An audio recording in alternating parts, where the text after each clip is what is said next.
I set up something crazy this morning.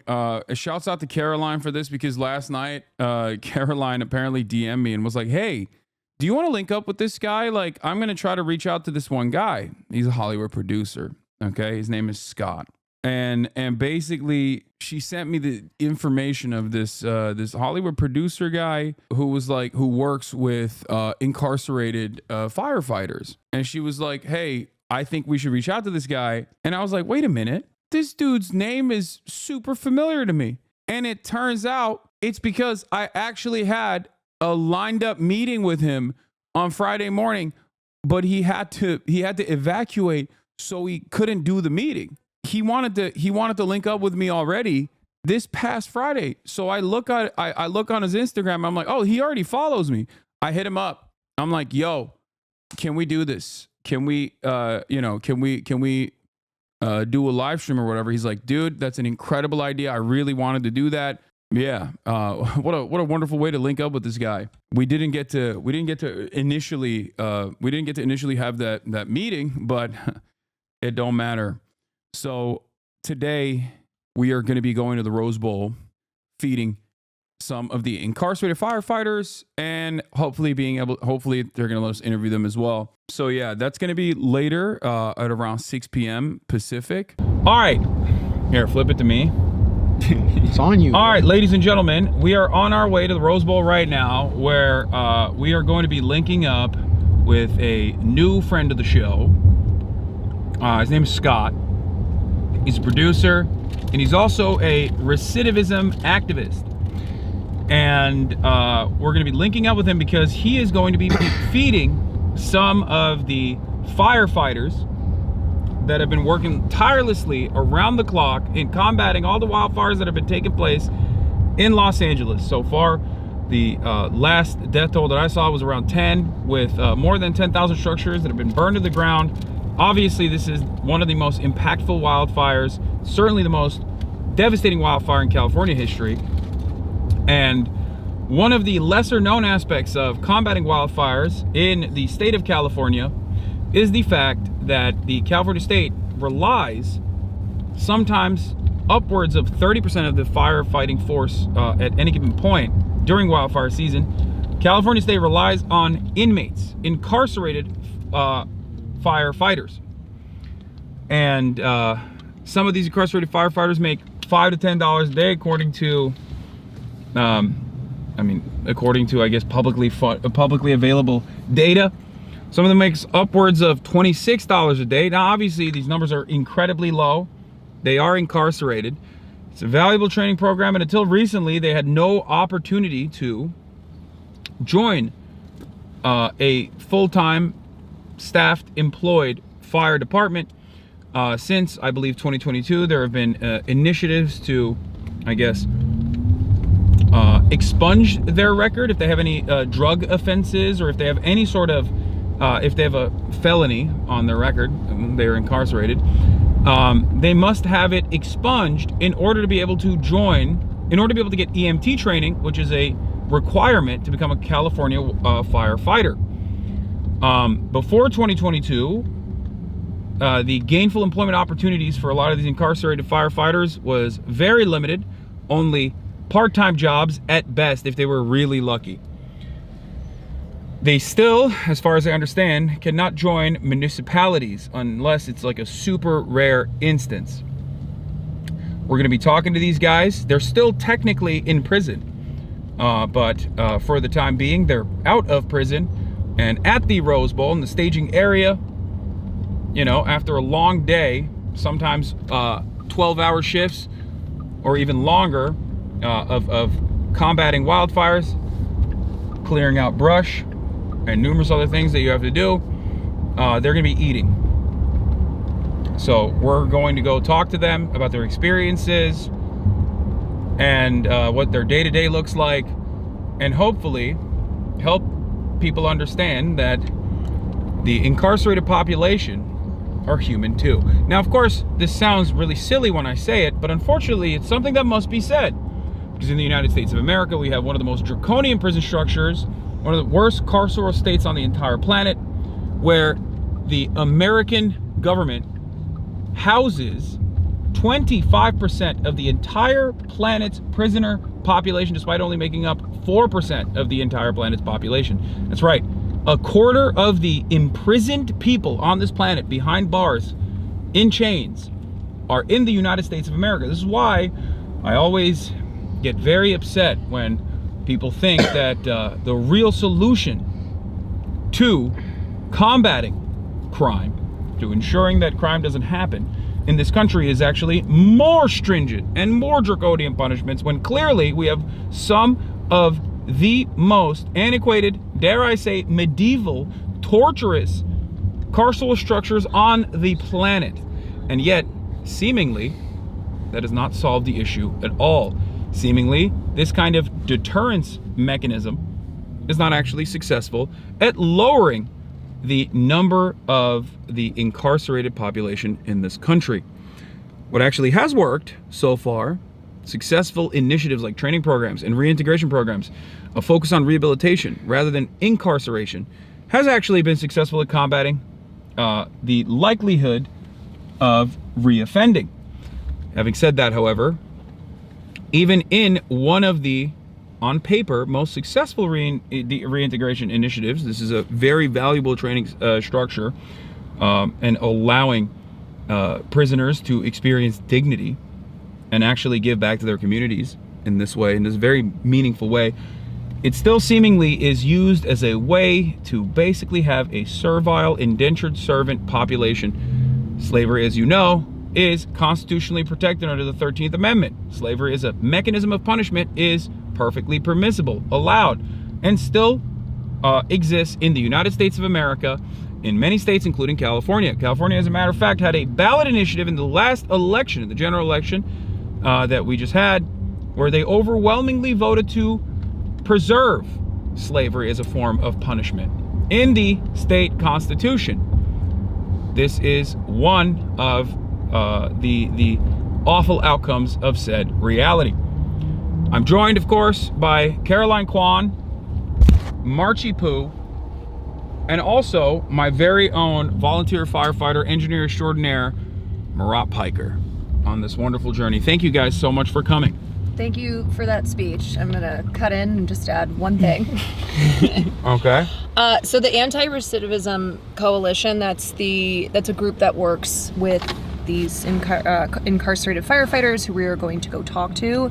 They currently have a fundraiser to raise funds for these firefighters after they are released from prison. So I think I posted the link in my Discord, but if mods, if you can find that link, if people are looking for a way to donate, but also just to follow their work and understand what it is that they're doing. That's the first thing I want to mention. The second thing I want to mention is that the way firefighting works, not even just during times of crisis like this, is that they're 24 hours on, 24 hours off. So we're going to be talking to a group of people who are on the 24 hours off, but obviously they're exhausted, and it's a lot what they're doing right now, but that's how it is. So they work for 24 hours straight, and then they have 24 hours off. God damn. Yeah, 24 hours seems like a lot. I was also talking about the truck that's behind us. Oh. Holy moly, those headlights, dude. Shaq can see it. Should be illegal. I can see my future. That's how bright it is. Yeah. Yeah, 24 hours does seem like a lot. I mean, the way you'd get tired. No, you're doing physical labor. No, I know. In like it's really, it's not effective. And really warm and really hot conditions. So, which causes more dehydration than usual. But what I was gonna say is the way this is gonna work is that first we're gonna go over there. Some of you guys are gonna stay in the car while I go and talk to the people there. Scott wanted me to, just like have a little bit of time off camera with them before we go in with the camera. We've gotten prior authorization, prior clearance as well. Even apparently. So are we going into like a makeshift prison? No, so No. they have they have like these giant trailers where I think it's like 3 levels of bunks that they sleep in, and this is where they stay in these camps. I think some of them stay in hotels too, even like they put them in hotels or trailers. I think there's up to 1,000 incarcerated firefighters who are currently fighting the blazes. Yeah. So over the week it has tripled. Yeah, and we're going to be going to the staging area where you know, a lot of, I believe there's other EMTs there as well, like other emergency services there as well. I don't know if it's just the incarcerated firefighters, but we'll find out when we get there. Unless you know, Caroline, do you know? Sorry, what was that? Are there just incarcerated firefighters at the place we're going to? I think it's just the Or staging is it just area. like a staging area? This, from my understanding, this camp,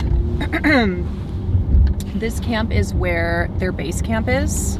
So it's a group of about 80, maybe more since yesterday when I was looking into it, but 80 incarcerated firefighters, and it's where they pretty much sleep when they're on their off shift, and then they go right back to work. But I was actually seeing Jeremy Lindfeld, who's the photographer? Jeremy Lindenfeld. I know he shot like the WGA and SAG-AFTRA protests, but I think he went and took pictures. Wait, and talked to the them guy today. that took photos for New York Mag? Yeah. Oh, I saw those photos. Those photos are bomb. Yeah, and he Caroline, he there's went a light and right talked. here. What's I that? think there's a light right here. Would you mind turning it on? Oh yeah. Did that help? Yeah, that helped. Is that better? Barely. The lights in the Porsche are... No, killing it here will make it better. Whoa, what are you doing? You're hitting the SOS? Whoops. What was that? Did you hit the OnStar SOS button? I don't know. No, you didn't. No, just close it. It's fine. They'll tell us. Don't worry. Hello, this is OnStar. Yeah, I'm gonna be like, I have a... Wait, no, you turn your line. This is I was turning so... this off. This is classic Murat, okay? When we were younger, he would do this all the time. He'd I be mean, like, he I'm would gonna do this all the time. I'm gonna be like, oh, I'm gonna fix the remote. Yeah, I would take the camera and be like, hey, yo, chat, let me just like... No, you know what I'm talking about. Try to get you better You know what I'm visuals. talking about. You know what I'm talking about. He would always... Oh my God. He had a Caroline, tendency. He had a tendency you don't like to the wanna... light? He had a Fine. tendency to want to fix things, okay? Oh my And God, that's why he's an engineer. Hello. yeah, but he would break it beyond repair in an effort That's to fix it. truly not. Abby, listen, like, I know you're about dramatizing the news, but, like, relax. I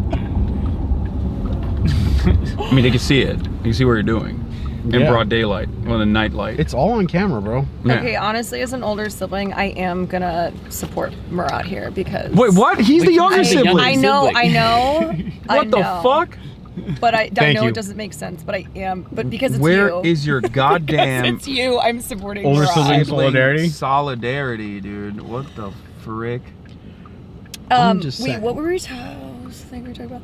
Oh, Yeah, we were Jeremy. talking about the camp. We were talking about Jeremy. So I don't know if this is the group that he went to, but... Oh my god, the governor's there right now. Oh, Let's go talk to him. That's my man. well, that'll be fun. Okay, as I was saying, Jeremy said that the incarcerated firefighters that he talked to hadn't showered in 5 days. They were not provided regular meals. They were working 24 hours in a row, and they were feeling underappreciated and underpaid. But they felt they felt like they really wanted to be there still to help their city. So I don't know if this is the group, because I know they have bases, in different areas. But I think that's why it is good to go and like bring attention to these incarcerated firefighters and let them tell their stories. I talked to Scott ahead of time, and I was very I was very demanding in that I wanted to, no matter what, I wanted to like bring something for these guys. But he was like, no, I'm already bringing the food. What you're doing in terms of sharing their stories and talking to them and sharing what they're doing out here, and showcasing their humanity is infinitely more valuable.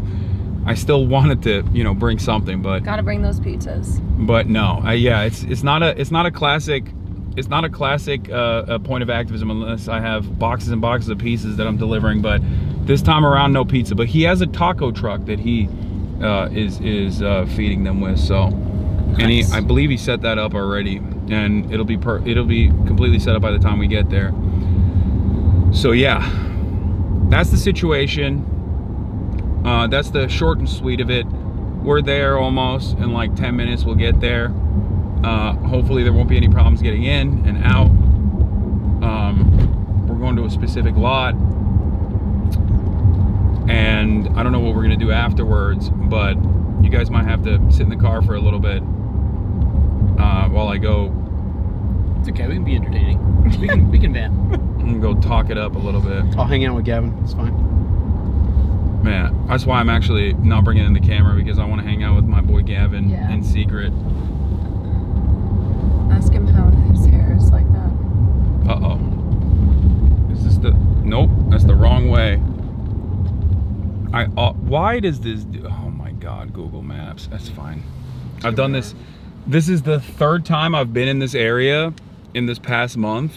And every single time, instead of going... Oh, because I took Mom to the hospital.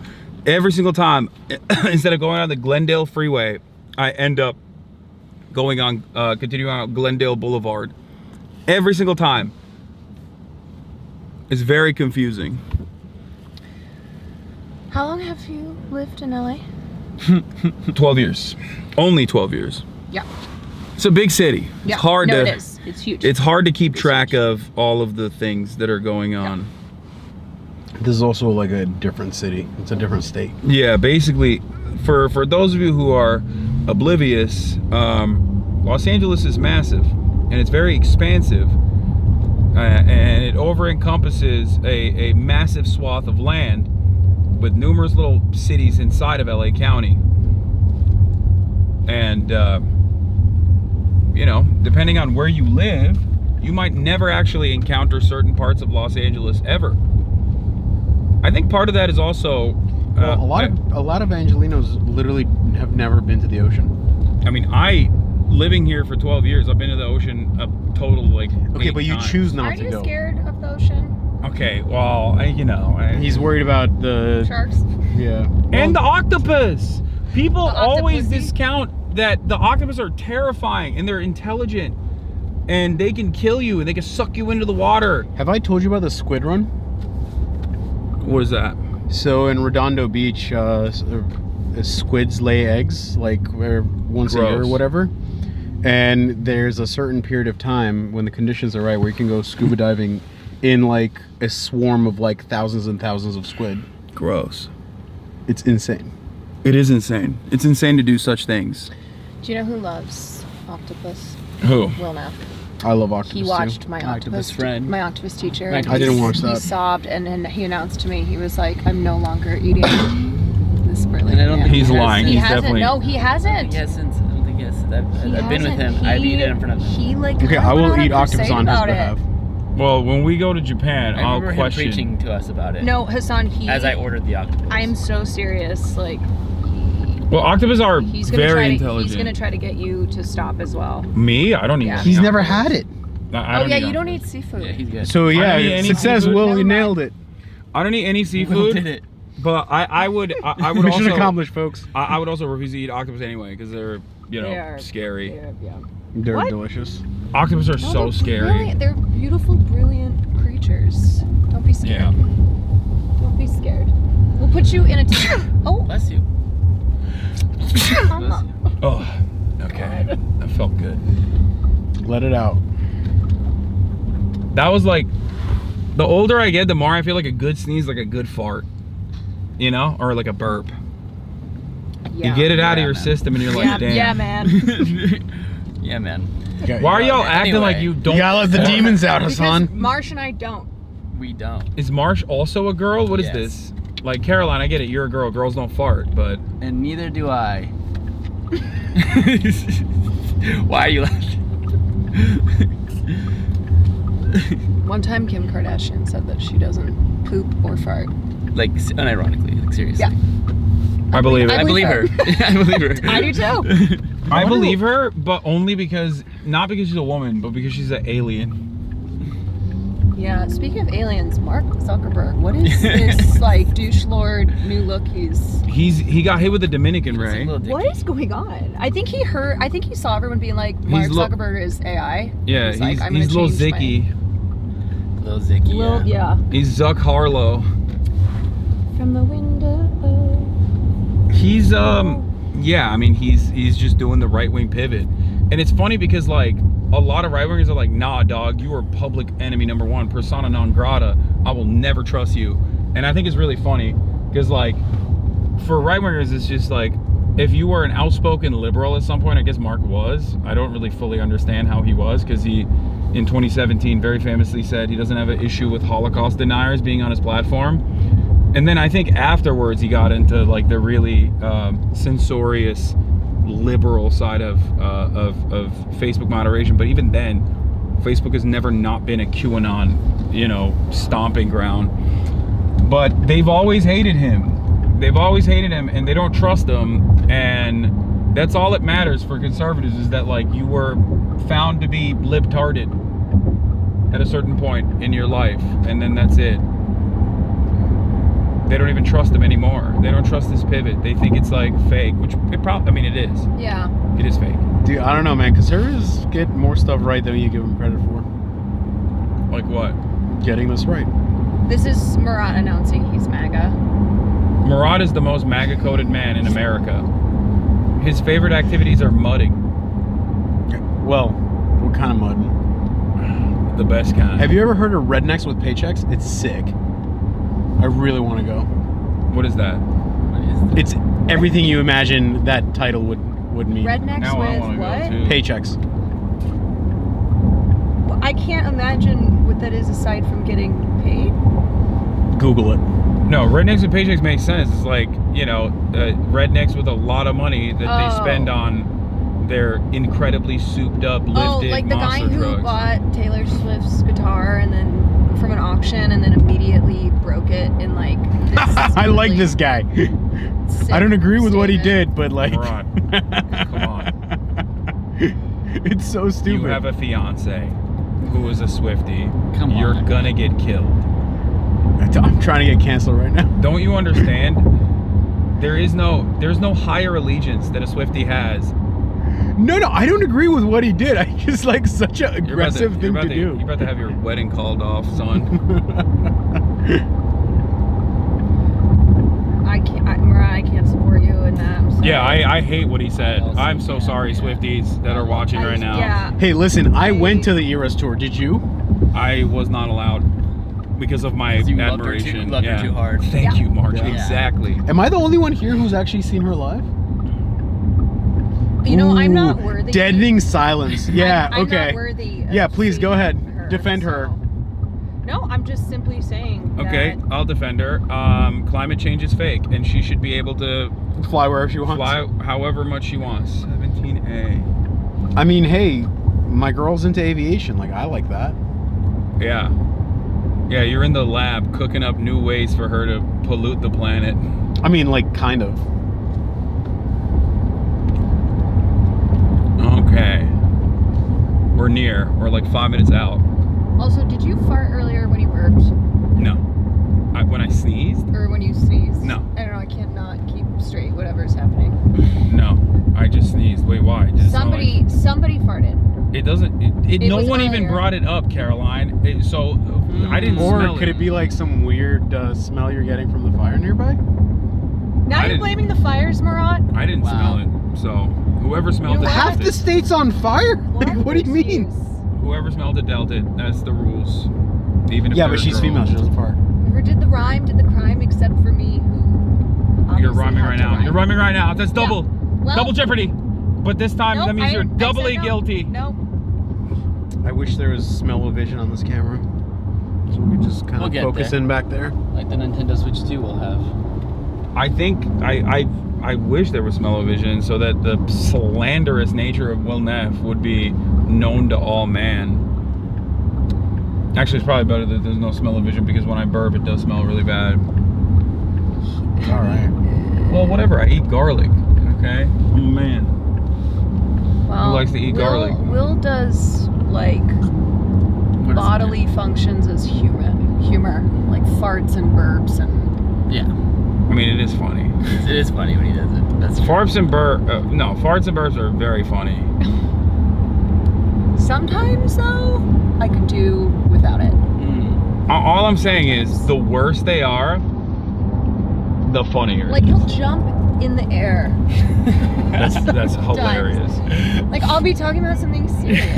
Okay, you're really undermining the point that you were trying to establish earlier. Yeah, I don't think this is working, Carly. That farts are not funny. They're hilarious.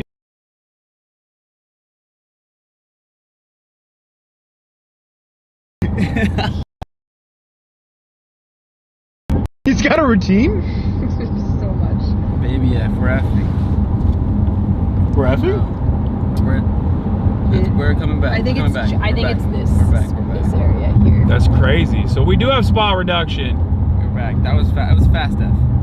That's crazy. On lowercase f. Yeah, we're back. The fact that this backpack this backpack also Fs is crazy. Bro, you don't have like a cable connected to the mainframe. Like, That's what he needs, though. Once we get that schmink. yeah, I don't know about that. Once we get that schmink, then we'll have complete unlimited bandwidth, uninterrupted. Oh my Okay, Elon's gonna Neuralink us all, and then we'll be able to Well, oh stream. my God, what? Honestly, I kind of want a chip put in my Then we'll head. be able to stream I just at love avalanches. They're 6K awesome. bit rate at all I times. feel like my memory has gotten worse. So I'm like, just put a chip in my head. Just do it. I mean, we are getting older. Elon bat chest. Just do it. Neuralink bat chest. It's like that Black Mirror episode Yeah. where they put the. I was like, you know what? I'll take that. I'll do it. Yeah. Dude, this is not a flattering angle at all. It's not a what? Flattering angle? Right, you have no unflattering angles. They're just all bad. No, they're all. Oh, he's saying you're a No, Chad. you're Saying you're a Giga Chad. Yeah, what's wrong with you? Okay. Take the compliment, bozo.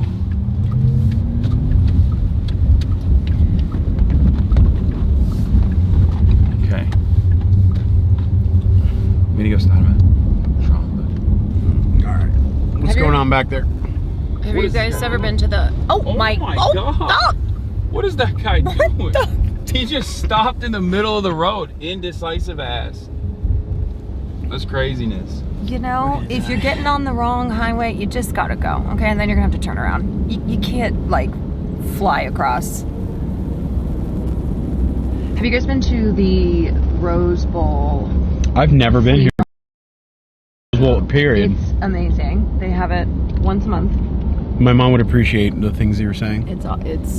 It's like the granddaddy of flea markets. There's apparently a swap meet in Long Beach I really want to go to where they sell like high performance engines and stuff. What?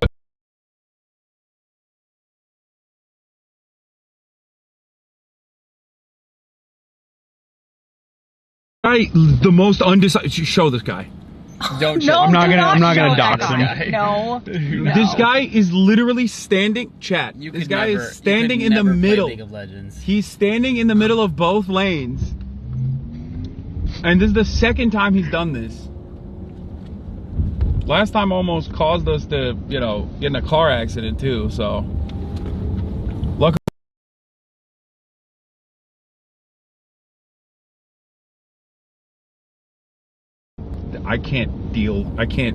I'm not responsible for the suspension system of the car, Ron. Well, first of all, you are. There is settings. Yeah. Oh yeah, we're down. But it's coming back up.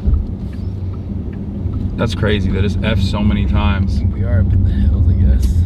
I think it will It's be back. fine when we get to. It bounces back super Yeah, I think fast it's really just the hills. compared to the other one. There she is. Is that it?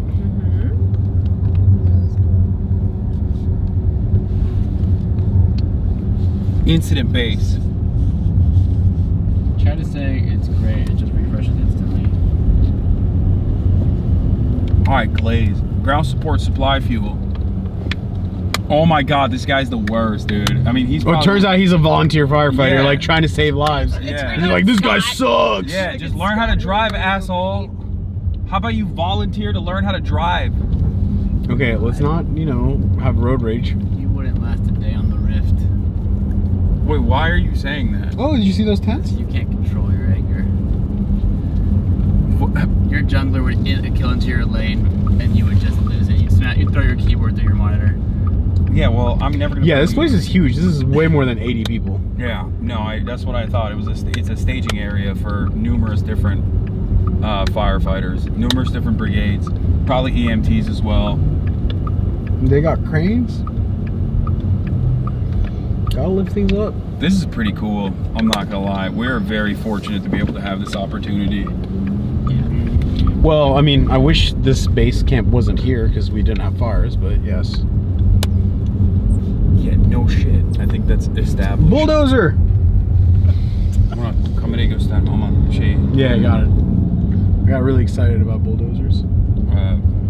I got it. Merhaba. I learned Turkish. Oh, merhaba. Merhaba. And to you as well. Oh, I see. I was watching. I can't remember what I was watching. It would be like a film or a show. They said merhaba. I was like, oh my god. It was probably a Turkish soap opera. I might have passed it. Try entering here. One of these places. Wait. No, that's it. I'm going. No, I don't think I can go through the gate. Okay, go that way. Yeah. Here, let me give this to you guys for a second. Sure. And please don't show the front. Yeah. Oh yeah. This camp. Yeah. That's me. This is it. Okay, keep going. No, Hi, you gotta cat. open it. This is it. See the group of them. Oh, good. Oh, whoa, they're staged right there. They're chilling.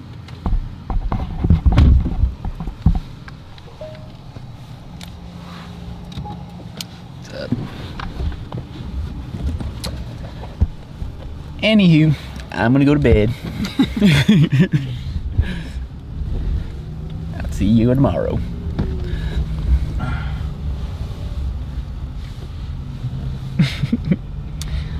Haas, I brought you a mask. Am I even supposed to be?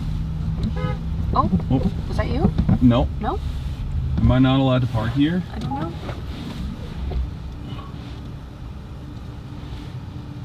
Cop came up. Wait, there's cars over there. I think I'm gonna park next to the civilian vehicles and not the. And not next to the, Not next to the fire fire trucks. I see orange jumpsuits. Yeah, the orange jumpsuit guys are the inmate. Yeah. Mm-hmm. Figured. All right, I'm gonna go and talk to him real quick. All right. Stay Talk to him. Oh my god. Turn off. Sorry, see you guys.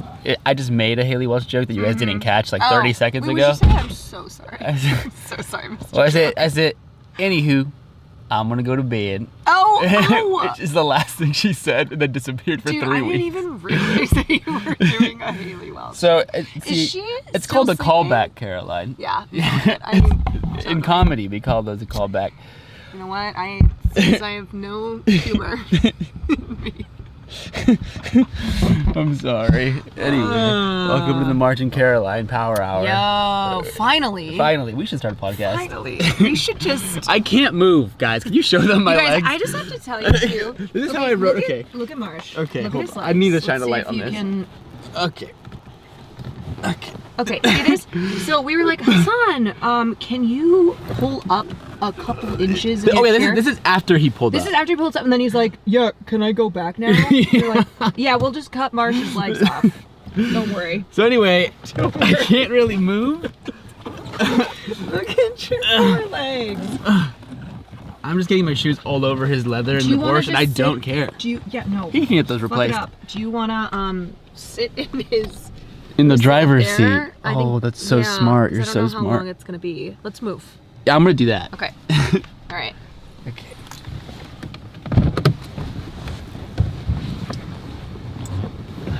Can you walk? Can you even walk still? How are the legs getting out of the car? Oh, hell yeah. That's way better. Okay, I'm gonna give that to you and I'm gonna move up here. Okay, yeah, I can do that. That's smart. Okay. Oh my god. I could take his car. I won't, but I Yeah, could. you can really smell the smoke. Anyway, hi y'all. What's up? Hey, y'all. Hey y'all. I'm so sorry I missed your Haley Welch joke. It's okay. It was chat. See, it's not for you. It's for them. It's for them. And they caught it, so that's all that matters. I'm a man of the people. That is, say, you can always count on chat to catch something. right, out of like If 20,000 everyone else misses people, it. like one will get it. Someone's got to know. And it's like if they're the one that gets it, notice it's like it feels more special. Sometimes I like if I make a film reference in a group of streamers who they do not watch movies, I'm always so grateful to the in the chat, to the one person guy in in chat chat. who's like, I got you. Yeah. Man, how are you feeling? In general, Yeah. fine. I mean, the world's on fire, so you know, I think I'm just like so numb to everything at this point. I don't know if you feel the same way, but I have felt like a particular love for LA this week that Oh, for sure. I don't know. I mean, this has been my home for almost 10 years. Yeah, I mean, I grew up here. Like, Yeah. I've been seeing wildfires my entire life. Obviously, not to this degree. This is fucking crazy. But it's just like, yeah, it's just so sad. I mean, Man, I'm sure you know a lot of people too who have lost homes or have had to evacuate. Yeah, definitely. Like, but this is just like, I've never seen anything just like this. No, And I feel like no. that's kind of the sentiment shared across a lot of people who have been for a while. It's like, I've never seen it be this bad. And the thing is, like, I feel like it's only gonna get worse. I mean, Yeah, like, I mean, the winds are it's not even expected to fire season. Right. It's and January. The Santa Ana winds are expected to like pick up again Yeah. into next week, which could undo a lot of the work that the firefighting crews have done. Yeah. So it just carries like the embers and So it's fucking scary for sure. it is. Thankfully, I was not in a zone that was like mandatory evac. Dude, but Will brought his Pokemon cards. and I respect that. No, dude. Did you think I was gonna be on your side about that? I was pulling packs with him at karaoke at like 3 a.m. We pulled the Venusaur together. Okay, you know what? You're the wrong. I shouldn't have brought that up with you. I should have known. I should have known. Yeah. You'd be like, yeah, no, I get it. Yeah. I told him though. I said, Will. That's the when the house burns down. That's how he's gonna pay for the next one. Do you know he's told me before too? He's like, if anything happens to me, like one day Save he brought the me. cards? One day he brought me over, and he's like, hey, if anything ever happens to me, I'm like, Like what? What? What are you trying to say? because if I, if something bad happens to me, I want you to know where the Pokemon cards are. Oh, and he has them like in a Like safe. he had like, no, it's not in a safe. It's in a box. It's in a box, and he's like, I between want two you. saves and a hidden trap door. It's like I want you to have these. He's like, it's worth at least, at the time it was like $1,000 worth of Pokemon cards. Okay, not a lot. I was like, not as much as I thought. I was like, for the way is he that was the talking most about. valuable thing that you have? This is. I was like, okay. He goes, so if anything happens Some people to have me, like priceless family heirlooms or just like a bunch of guns. He's no like- man, it was these Pokemon cards. And he was so serious. He was so serious when he's like, if anything happens to me, he was like, this will keep you and Farley going for a little while. I was like,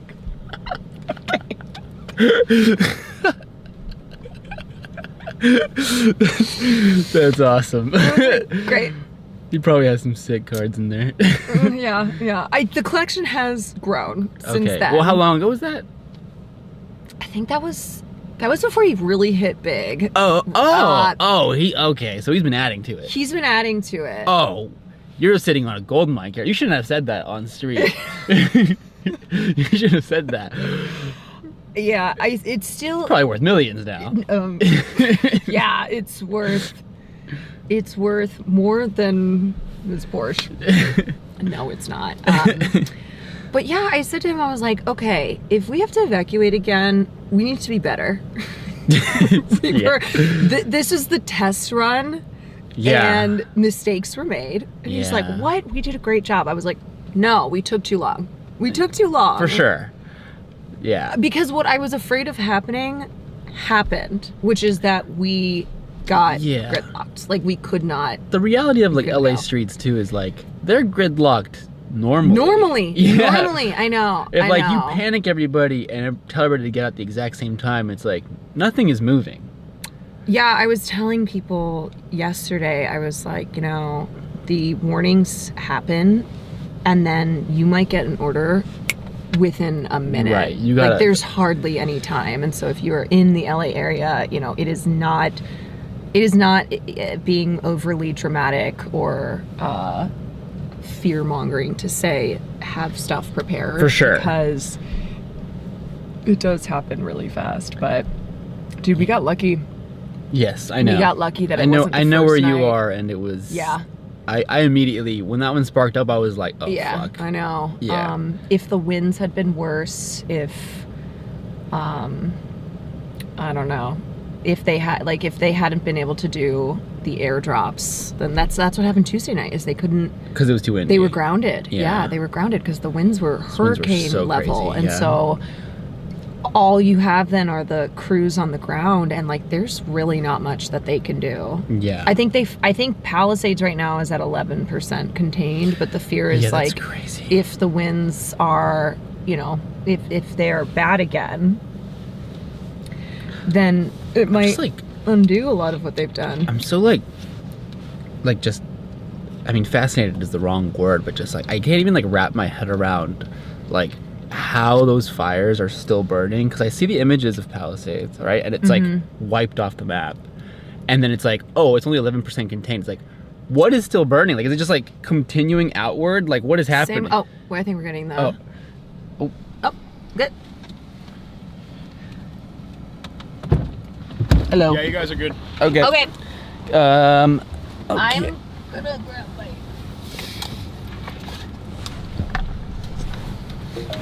I would suggest wearing that mask. Yeah, I'm gonna.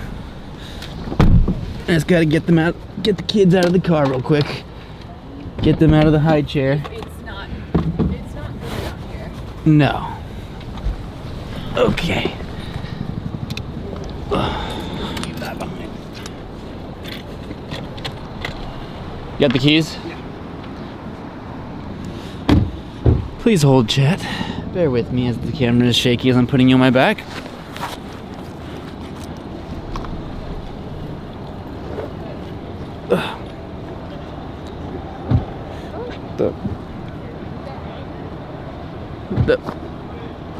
Oh my god, this backpack. Oh, okay. Okay. Oh, I put this backpack on wrong. Hold on. It's a new bag, chat. It's a new bag. Hold on. Caroline, I need your help. I got you. Oh, I'm good. I got it. You sure? Okay. Yeah.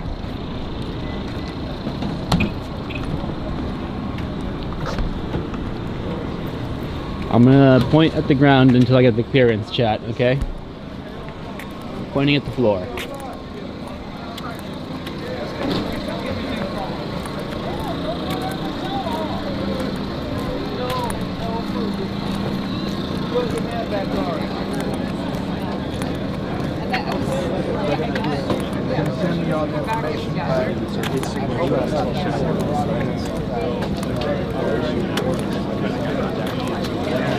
Excuse me, sorry. Can I? What's up, Will? How you doing? Hi, I'm March. This is Mark. This is Caroline. What's up? Can I? Yeah, you can show now. You can.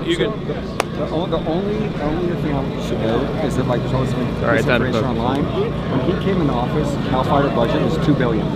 It's now $4 billion. Yeah. There were 7,000 firefighters. It's now 14,000. He's doubled everything. So Yeah. he has crushed it as a governor. In this one issue, Yeah. he has crushed it. Oh yeah. No, I Yeah. Whatever I give- Trump has to say, no, I don't care about that. I know you don't. I'm just like, Just as long as we don't get into homelessness, yeah. it's fine. Oh, you his, know? his homelessness deputy is right. Where is the hostess deputy? He's Gavin here. is right behind us right now. Big Gav, gruesome Governor Gavin Newsom, California. I've never met him. California Oblast, ruling with an iron fist. But we just talked. What do you want to tell the camera about yourself? Scott Budnick, movie producer, spent 14 years making The Hangover and Project X and a bunch of stupid shit. Went into juvenile hall, met a bunch of incarcerated kids, and started doing this. And here we are, still making movies, but doing this is what kind of feeds my soul. And what's the group that you work with predominantly? Like you have a recidivism. Yeah, ARC. coalition, right? So ARC. organization I started. So after I was making comedies, then I did that, and now I'm back in the movie business making movies, but I'm still on the board of ARC and doing this kind of work. We were supposed to have a meeting On Friday, and I got evacuated. That was like not. I didn't even realize that you were doing this thing. We were supposed to have this meeting, and I thought it was like a regular.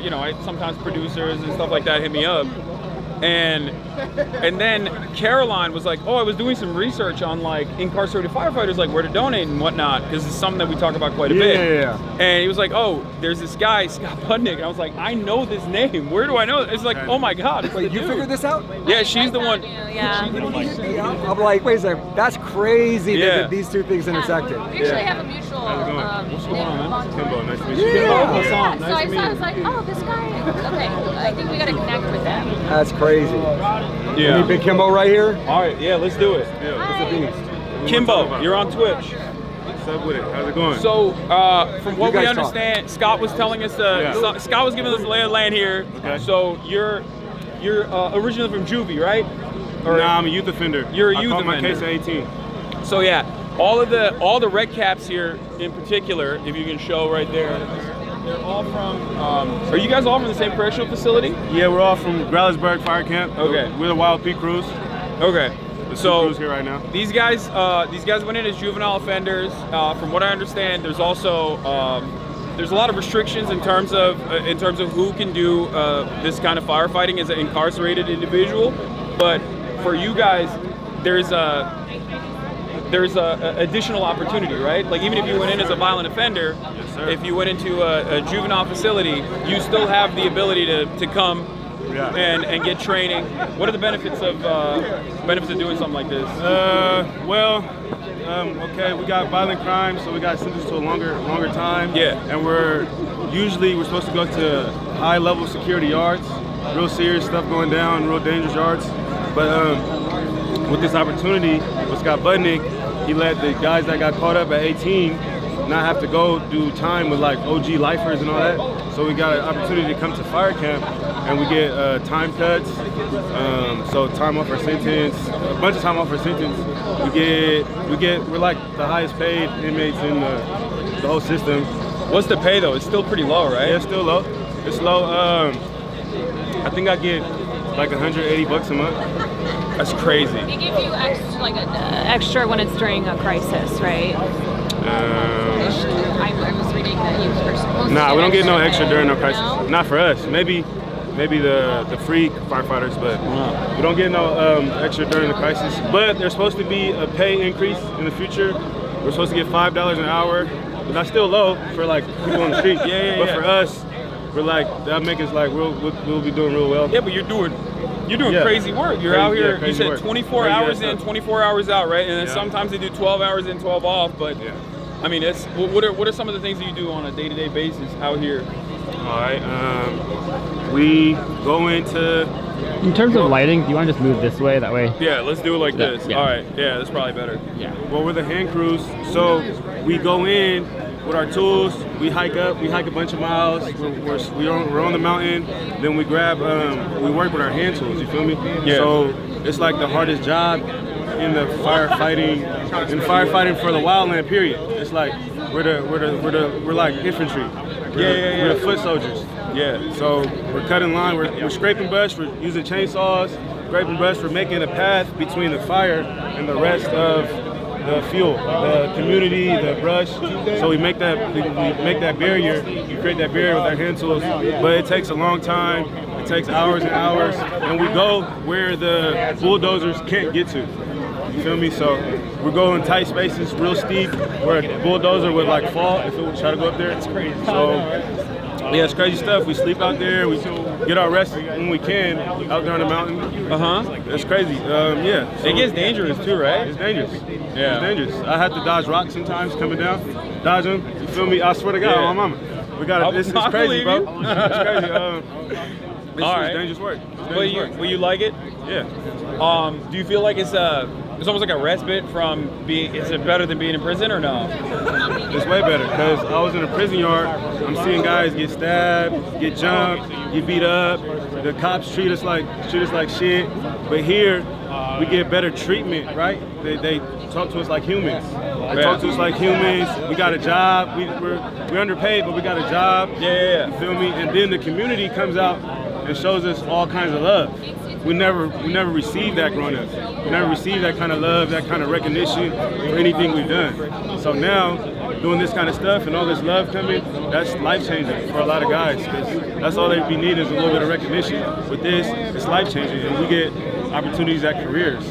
How long was your sentence? If you don't mind me asking. 17 years. 17 years? Yep. God damn. They're going to shave it off. Yep. They're going to shave it off now. They're going to shave it off. They shaving some off. They better shave it off. But you feel me? We ain't breaking, you know what I mean? We ain't folding. You feel me? 17 years, but now I'm at camp. I got about 2 years left. 2 years left. I had to work a bunch of time off with schooling and graduating high school. How old are you now? I'm 25 now. I'm forgetting. I've been down for a minute. I feel you. I started at 18, I'm 25 now. And you got linked up with this program how many years ago? I got to fire camp last year in November. That was the first time any person like mine with my kind of case, violent crime, was allowed to go to fire camp last year in November. So we're the start of it. What about for adult offenders? Do you think that it's a good program overall, right? It's like. Even if it wasn't fighting wildfires, do you feel like these kinds of initiatives? You talked about feeling like a human, right? Feeling like a sense of dignity from other people. Do you feel like these kinds of programs, reintegration programs like that, would be successful overall? Like in terms of giving you proper training and giving you tools to one, lower your sentence, give back to the community somehow. And then when you go out, you have, I'm not entirely sure about the wildfire programs in general, but in general, it's good to have that kind of work experience so you don't feel like your life is lost. Yeah, it could be successful, but the thing is the pay. The work compared to the pay is it's crazy. Yeah. So a lot of guys get broke off on the mountain, their body get beat up. You know what I mean? Yeah. But if the pay went up, more guys will be more grateful for the opportunity. Yeah. We're grateful for the opportunity. We got all this time. You feel me? We're young. Then we're real excited. We're real motivated. So when we get out, we're firefighters. You feel me? We're not running the streets no more. Yeah. But for the adult crews, it just depends on their motivation. But it's hard work. So if you're lazy, you're not going to last. You're going to hate it. But if you're motivated to better yourself, it's going to work for you as long as you work it. I feel you. Yeah. It's nice to hear from you, man. I don't want to keep you from eating your food. It's all good, man. It's good, man. It's my 24 down. I appreciate you guys for coming out. Yeah, nice to meet you, bro. Nice to meet you too, bro. Anybody else want to come on? Xavier, he's down to talk, and then if you guys want to... Come here. Let's talk. Yo, those are... Does the state give you those? Yeah. We get them brand new. Those are kind of drippy, dude. Just a little bit. So you look fly on the mountain. It's something nice. Yeah. Do you get to keep it? Do you get to keep the hats? Yeah. Oh, you get to bring it back? Well, everything, they give us everything. Everything's kind of state issue when you get there. They kind of prepare you for the fires. So that way when you get out there, do what you gotta do. I'm saying, when you go back, do you get to keep them? I don't think so. It's crazy. It's considered an antique. I don't think he wants to keep that either. I'm not gonna. I'm gonna cop his shoe. You're like, hey, can I get this? No, but I did see some jackets there. They're pretty sweet. All right, bro, chill. We're not gonna take their clothes off their back, bro. They're fucking fighting wildfires out there. Look, we'll give it to you, man. We'll give it to you. It's a donation. All right. So, how are you guys feeling? Is the tacos good? We're blessed. Yeah? I haven't even tried them yet. I'm not gonna lie to you. Do you want to eat first? No, I'm good. I just ate. No, I'm good, thank you too. While you eat, you talk. How about that? And then swap it out. So Again, Xavier and Angel for those who You don't want to eat on camera? Nah, I gotta go wait. There's hella ladies watching right now. They're gonna be judging. They're gonna be judging the way you're eating. He's not shy. He's not a shy one. No, don't even worry, because he eats on stream, and he cannot be worse. I'm fucking with you. He cannot be worse. Yeah. So how you guys doing? We're blessed. We're blessed. You know, we're taking it all in. We just came down from the mountain yesterday. We were assigned to the Eden Fire.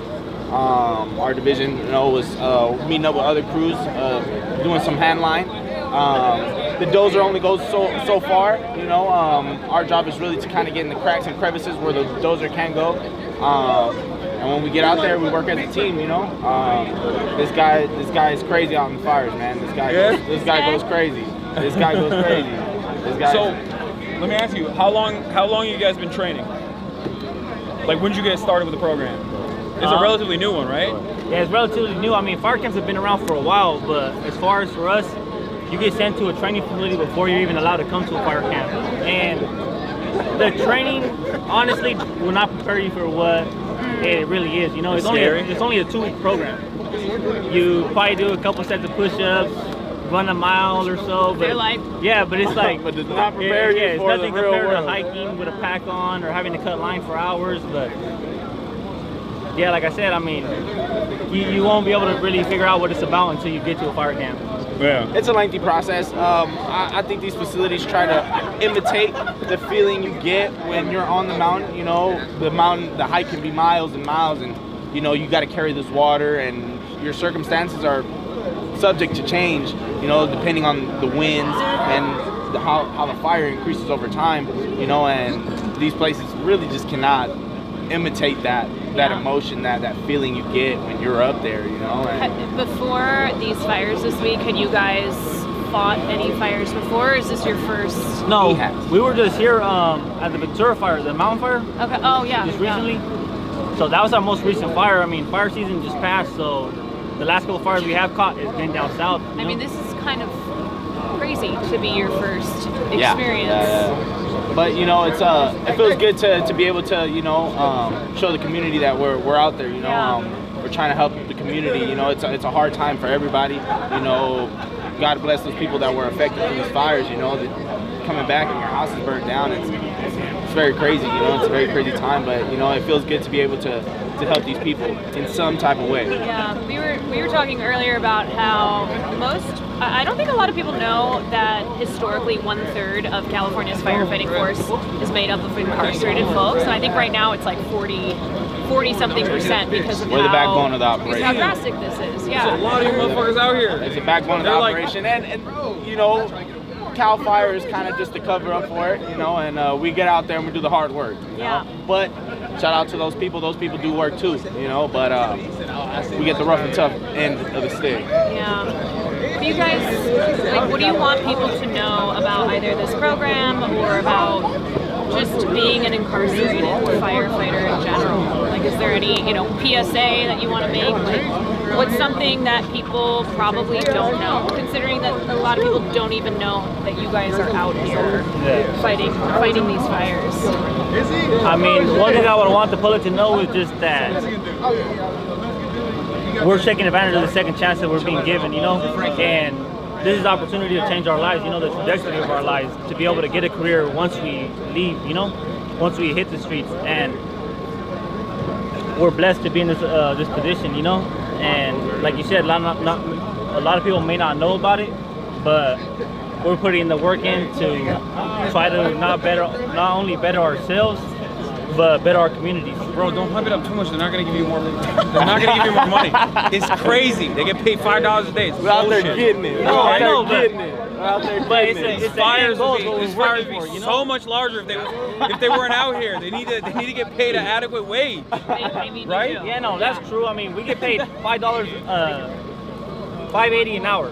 You're over here like, oh, it's Oh, no, great. not even. We get paid. I love being in the we get fire. paid $1 an hour. That was a mistake on my You're part. gonna get a pay cut after this. You Yeah. oversold. Yeah, we get paid $24 a day. So Yeah. I mean, $24 a day. Let me tell you this.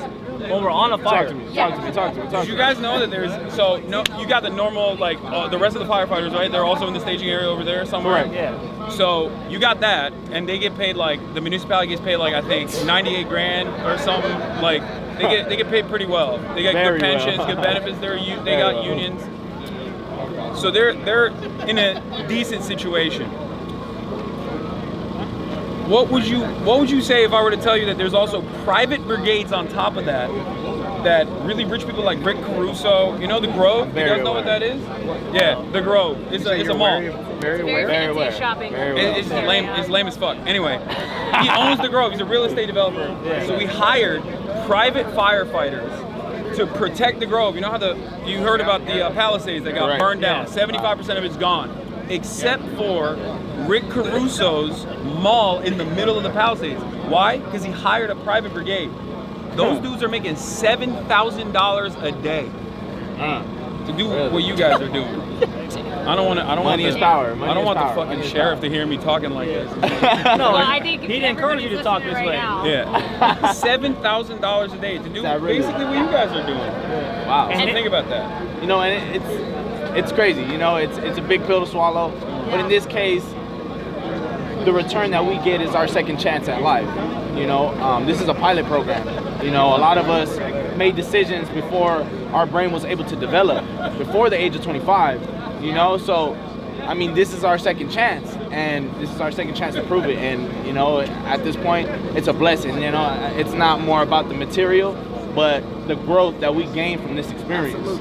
I think it's important too to talk about how there are obstacles though after you are released, where you have this training, right? You have this experience. You deserve to have this as a career, but you know, it's still really difficult even with legislation that's been passed to work at expunging records and make it easier to get hired in this career. Like it is still The it's reintegration difficult. process is a little tricky, you know, and I believe it depends and it varies on the individual, you know, because circumstances are subject to change. But at the end of the day, I believe if you want to change and you want to get out there, it's, How long you guys got? If you don't mind me asking. 4 months I'm out. You got a year and a half left? 4 months I'm out. 4 months I'm out. Okay. I reside in the San Fernando Valley. December? Okay. How much time you have left? 2028. Damn, What there's gonna about be a you whole guys? new president by then. Don't worry, none of us are making it out. None of us are making it out by 2028. I taught him what Twitch was. Oh yeah. I've been in long enough, I didn't know what it was. Who here watches Twitch? Anybody? Is it the gaming one now? Yeah, the gaming like one. Xbox and stuff? Yeah, I Yeah. watched it a few times. Yeah, you guys I haven't been out got you guys got any favorite content creators like YouTube, Kai Twitch? Kenneth? Kai Sanat? Yeah, Kai Yeah, I know Kai Sanat. Damn. Look at that, Kai. Pretty boy Fredo. Guy is that boy, huh? Guy is the boy, huh? 2K basketball. Oh no, I don't really play any 2K. Oh, they're You asking guys me to watch feed basketball content creators games. though? Oh, who do you like in basketball? We're talking about, well, we're talking about Twitch. Some of these guys are familiar. Some of them have been locked up too long, but they, know, one of them asked about Kai Sanat. Like basketball YouTubers? No, he's They like, do "Do you know basketball Kai?" content. Then they're talking about One I can basketball. think Gaming. of Pretty Boy Fredo. So, Illuminati. Oh, Soul Illuminati. Yeah, I know Soul. Yeah. I mean, I don't know him personally. I've seen his Twitch videos. come out? Yeah. 2000. When was That's Twitch cool. first? 2010. I mean, It was called Justin TV. I'm not homies like. So it used to be called Justin TV, and then it became Twitch. But it was really I don't think COVID where it became popular. It because started everybody popping in was home. 2020 during COVID. Yeah. Yeah. But I don't know. Everybody was at home, man. Everyone was at home. The entertainment industry Gotta do is shut something. down. Gotta do like, something. we're looking for. So you guys get? How long have you been doing Twitch? I've been doing Twitch since 2018. Before that, I was at a company called the Young Turks, doing political commentary there. And then I switched over to Twitch, and I went full time in 2020. And I've been doing it. I mean, I love it. It's a blessing. It's given me fantastic opportunities. I get to do insane, cool shit like this. You know what I mean? And I have. I'm a political commentator. Like I talk about the news in general. and I predominantly focus on like labor rights, things like that. Wow. So, and also rehabilitation over incarceration, things like that, prisoners' rights, concepts that are unfortunately very foreign for Americans in general. Sadly. Have y'all ever seen like YouTube videos of like a prison in Norway?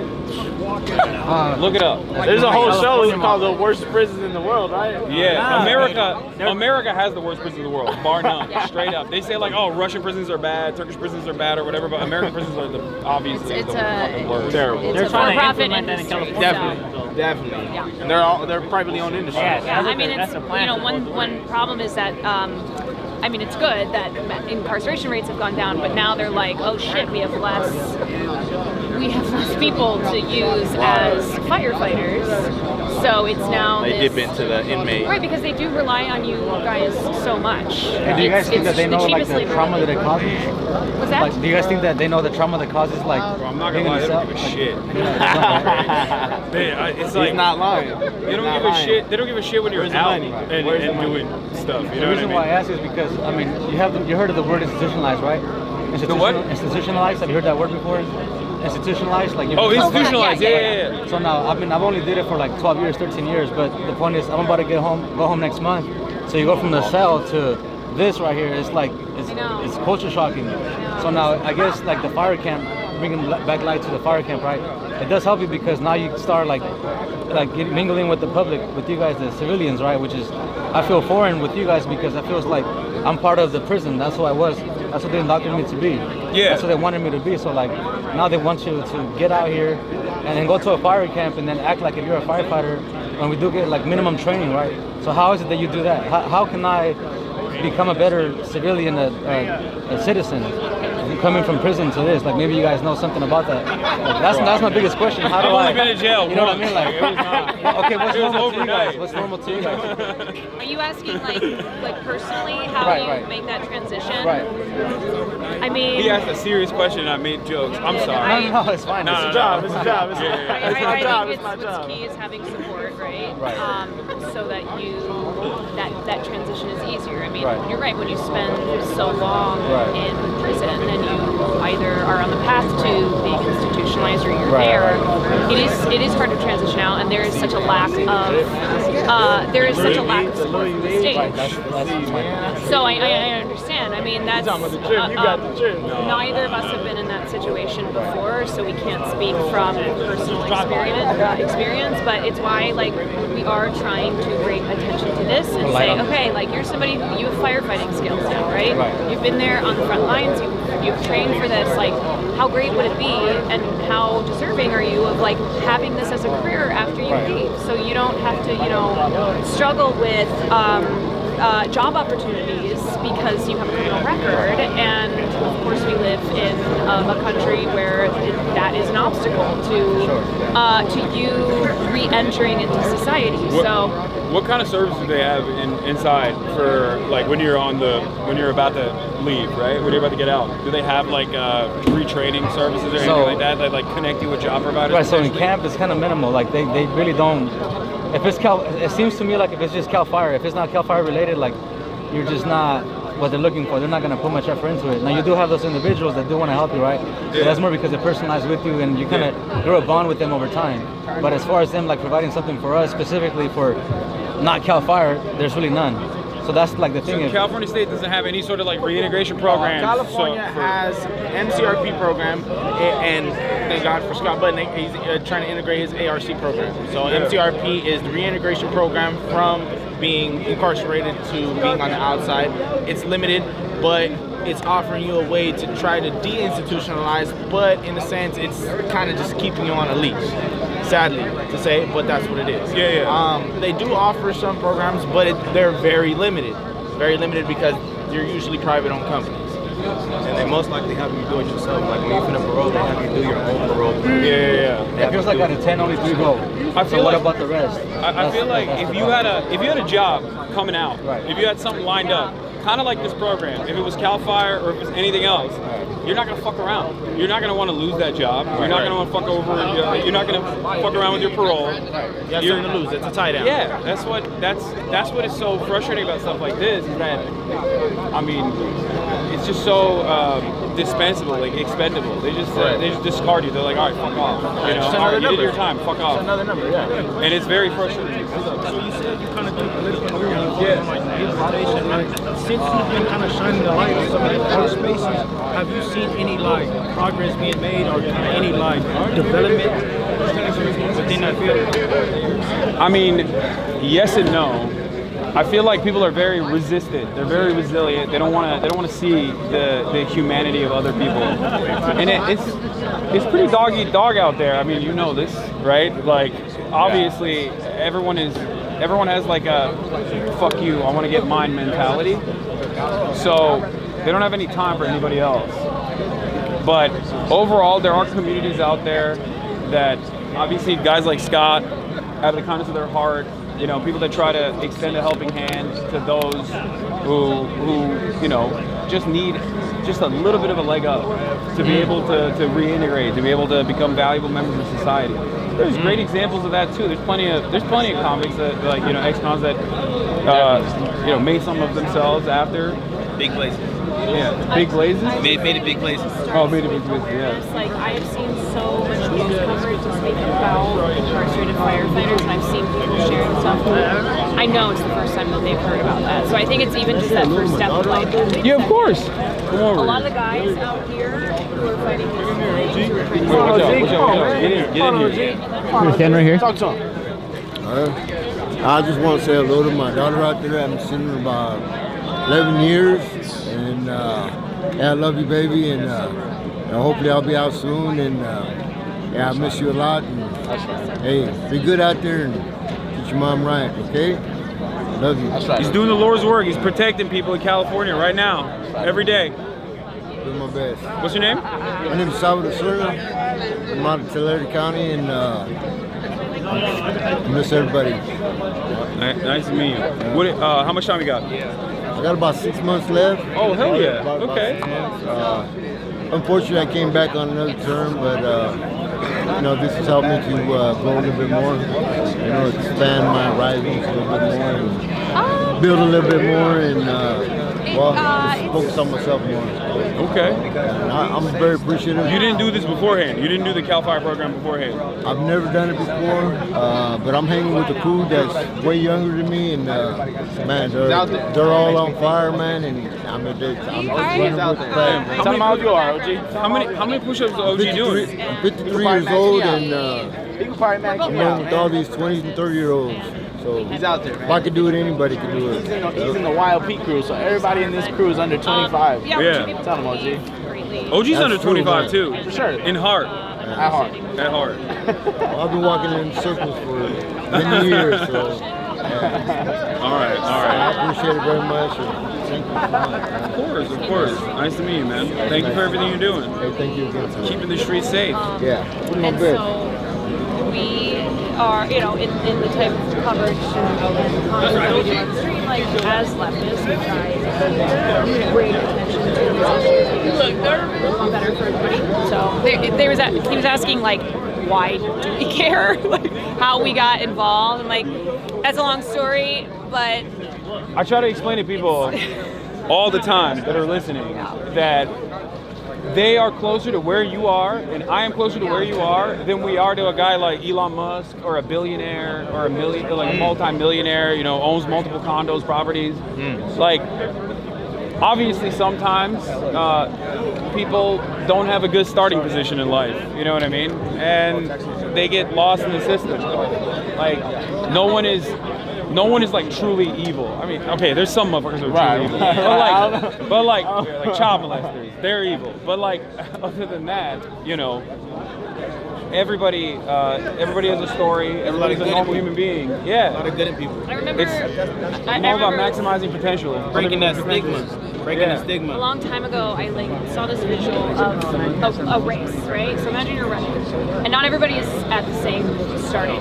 Some people are ahead, and some people are behind, but you're all running that same race, and that's the reality. Is that depending on your circumstances in life, you might be ahead or you might be behind when you start out that race. And so, you know, a lot of people, they have no control over the circumstances in life that they're born into, and they shouldn't be demonized for, you know, for something like having been in prison in a country that makes a lot of money off of imprisoning people for, frankly, things they shouldn't even, you know, they shouldn't be in jail for the first place. And or at least be in for a much shorter period of time and a focus on rehabilitation. These sorts of programs are good for that, especially. Very important for that. Because everybody needs to be busy, bro. That's what it is.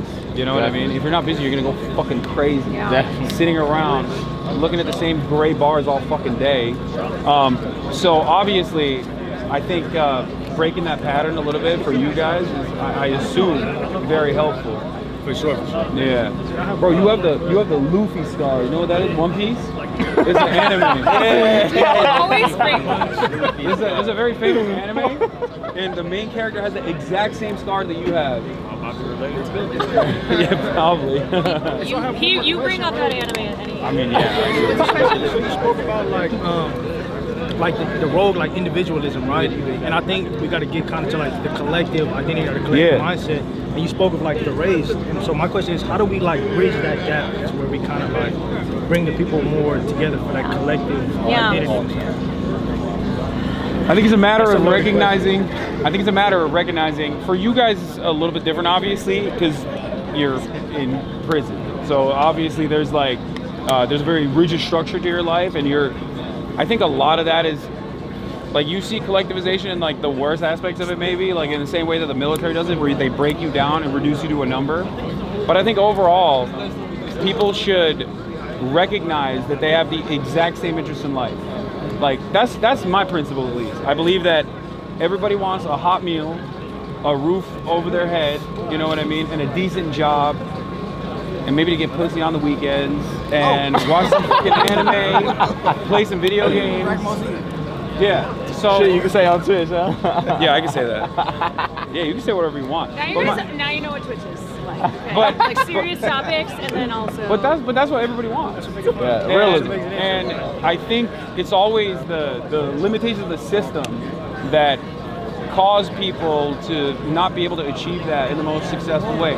There is virtually nothing different between any of you guys and someone like myself, except for, like, I'm willing to bet that my beginning point is more affluent, more privileged. You know what I mean? That's it. Definitely. Like, I fucked up. I fucked up when I was a kid. I fucked up when I was a young adult. I mean, I got arrested. You know what I mean? Like, but the difference is, well, I mean, I was broke when I got arrested, so that's not the best example. But but still, like, I had a network to be able to rely on, to fall back to, and if that's taken from underneath you, if you don't have that support system, then some people end up falling through the cracks, you know?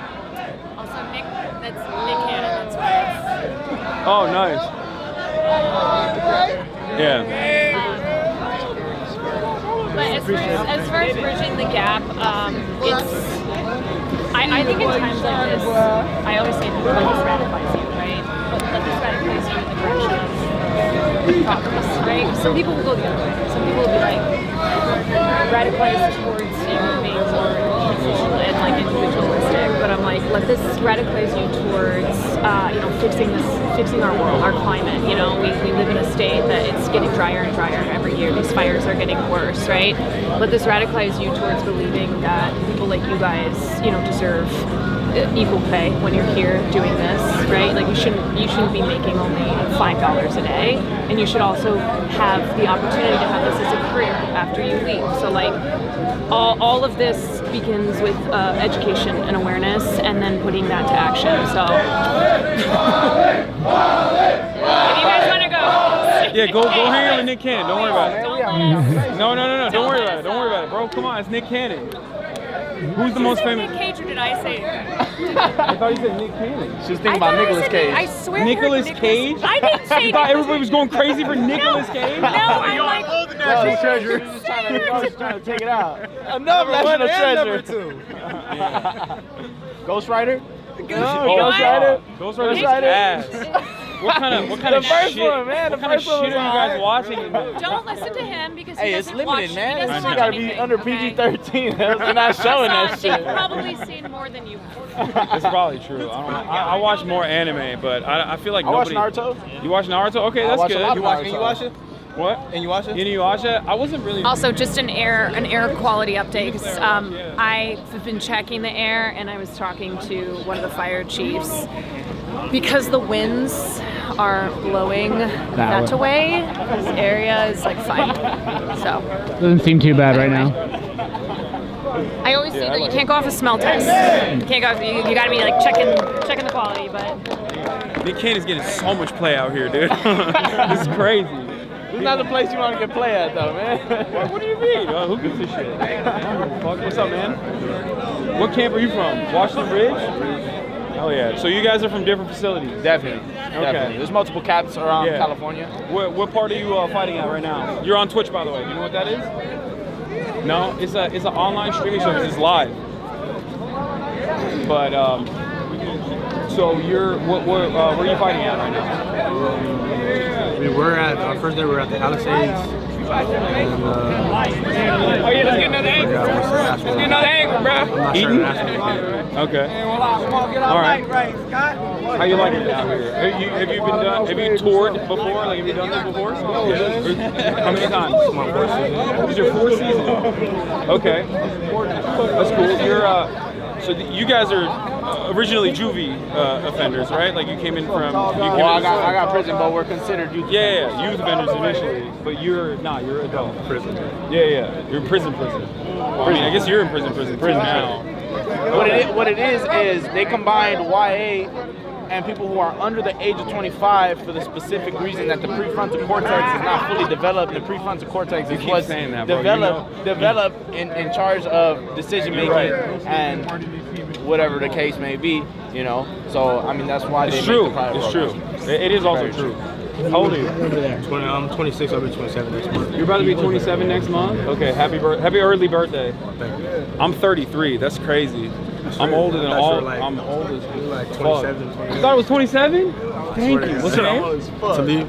Talib? Hassan. Nice to meet you, he's Talib. being nice to you. Yeah. No, he's not. He Yes, really he thought I was is. 27. Shut up, Caroline. You have a salt and pepper beer, my friend. He didn't. He thinks that I look 27. Can we just? It's fine. That's what he thought. It's all good. Just take it as a compliment. Yeah, I'm taking it. Take it as a I'm compliment. pursuing this one. I have 50 days left. Oh, you have 50 days left? Nice. Okay, so I feel like a lot of the people here, like, a lot of people I talk to, like, they have a couple months left, like a year left, 50 days left.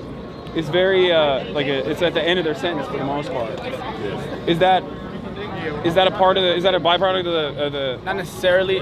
Some people, OG that was on camera earlier, he got a couple years left. So it just varies. What it is, it's a percentage drop. The law that Newsom passed no longer have to do the 85% as a violent offender. Yeah. So as you get into these programs, they give you the privilege of dropping your percentage of how much you have to do out of your sentence. So in this case, I was a violent offender, so I go from 85. Without being in these programs, you go to 66, and when you enter the program, you do halftime, so 50%. Yeah. Let me ask you this, and you could totally not answer if you don't want to. Okay. But what do you think for people who are just like so uninitiated with this process? What do you think leads someone, in your experience, from all the people you met inside? What do you think leads people into like making decisions like the ones that you made that caused you to go to prison? Being conformed to where you're at. What? Being conformed to where you're at. You know, conformism. Being okay, content with what your surroundings are. You know, some people don't know no better. You know, some people are born under certain circumstances, like you said, or like the young lady said. Some people start ahead in the race.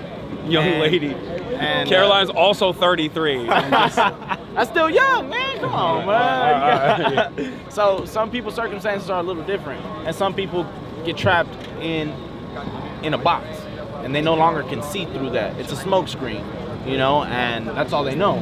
Sometimes that's all they know, and you can't blame them for it because, like you said, they get lost in the system. So, I mean, it becomes habitual when they get out and they come back because there's no backing to whatever it is that they want to pursue. You know, some people are confused. Some people don't know the terms and the knowledge that they need to progress. So, are there educational opportunities in there or no? Like, do they? Yeah, I believe the college that I'm taking right now is called Rising Scholars through Lake Tahoe Community College. Yeah. And they provide the opportunity for inmates to gain their, I believe their AA, and I believe their bachelor's in some subjects, not all subjects. What are the subjects you can get it in? I'm barely doing college, so I'm in English 101 and counseling, but I believe you can get it in arts and sociology. Do you like it, or is it? I'm not that far yet. Okay. But I read a lot more books than You go through coastlines as long as you do the work. You can get it in business, sociology. Now we can get it in anything basically. Have you done it or no? My last term I was taking classes to get my degree in sociology. Okay. You got 50 days. What are you gonna do when you get out? I'm gonna hit up Scott and see what he has to offer me to help me. Okay. Either Ventura or working at Hollywood TPO. Okay. So, from what I understand, you can get your record expunged to get an EMT certification. Because otherwise, like in California, you can't be a firefighter. But that's a complicated process. But I feel like that's something that's very helpful, right? I mean, there's obviously need for more emergency service personnel, more firefighters, you know. So, good luck. Yeah. Why are you laughing? Why are you laughing? That was very stale, man. I mean, I'm a little autistic. Okay, give me a break. I'm Slightly. I'm a little bit. Give me a break. Oh, goddamn. What's up? Who are you with? I'm just a Twitch streamer. I'm just a Twitch streamer. Okay, true. So I'm just streaming on Twitch. You want to say hi? Oh, hell yeah, let's do it. Baker? What's going on, Baker? How you doing? Williams, Hasan. Nice to meet you. Hassan, nice to meet you Just guys. asking like what we're doing, So why we're we're at here. Finger Canyon? Yes, All right, where are you guys fighting right now? I'm at the Eastern Fire right here in Pasadena. Right here. Oh yeah. How many tours have you done so far? How many seasons? This is my third season. Third season. Fourth season. Okay. God damn. Is this the worst that you've ever seen? I was on American Fire years ago, but yeah, down south, yes. You like the program? Program's good. Not enough pay, but the program's good. Not That's enough right. pay. Yeah, that's That's why right. we're here to talk about stuff like that. Yeah. What do you guys get right now? Like $24 a day or something? Yes. That's $24 crazy. a day. It's crazy. It's the same for everybody? It's the same for everybody, and then you get regular pay Monday through Friday for like a Swamper. You get $10.80 for like regular tours like a Pulaski or McLeod. You're gonna get $5.80. So what are the things that you guys are tasked with right now? You're just clearing out? Yeah, basically like clearing out brush, lemon up, fuel break, doing stuff like that. It's one of the harder tasks, right? In general? Yeah. Labor intensive. Yeah, absolutely.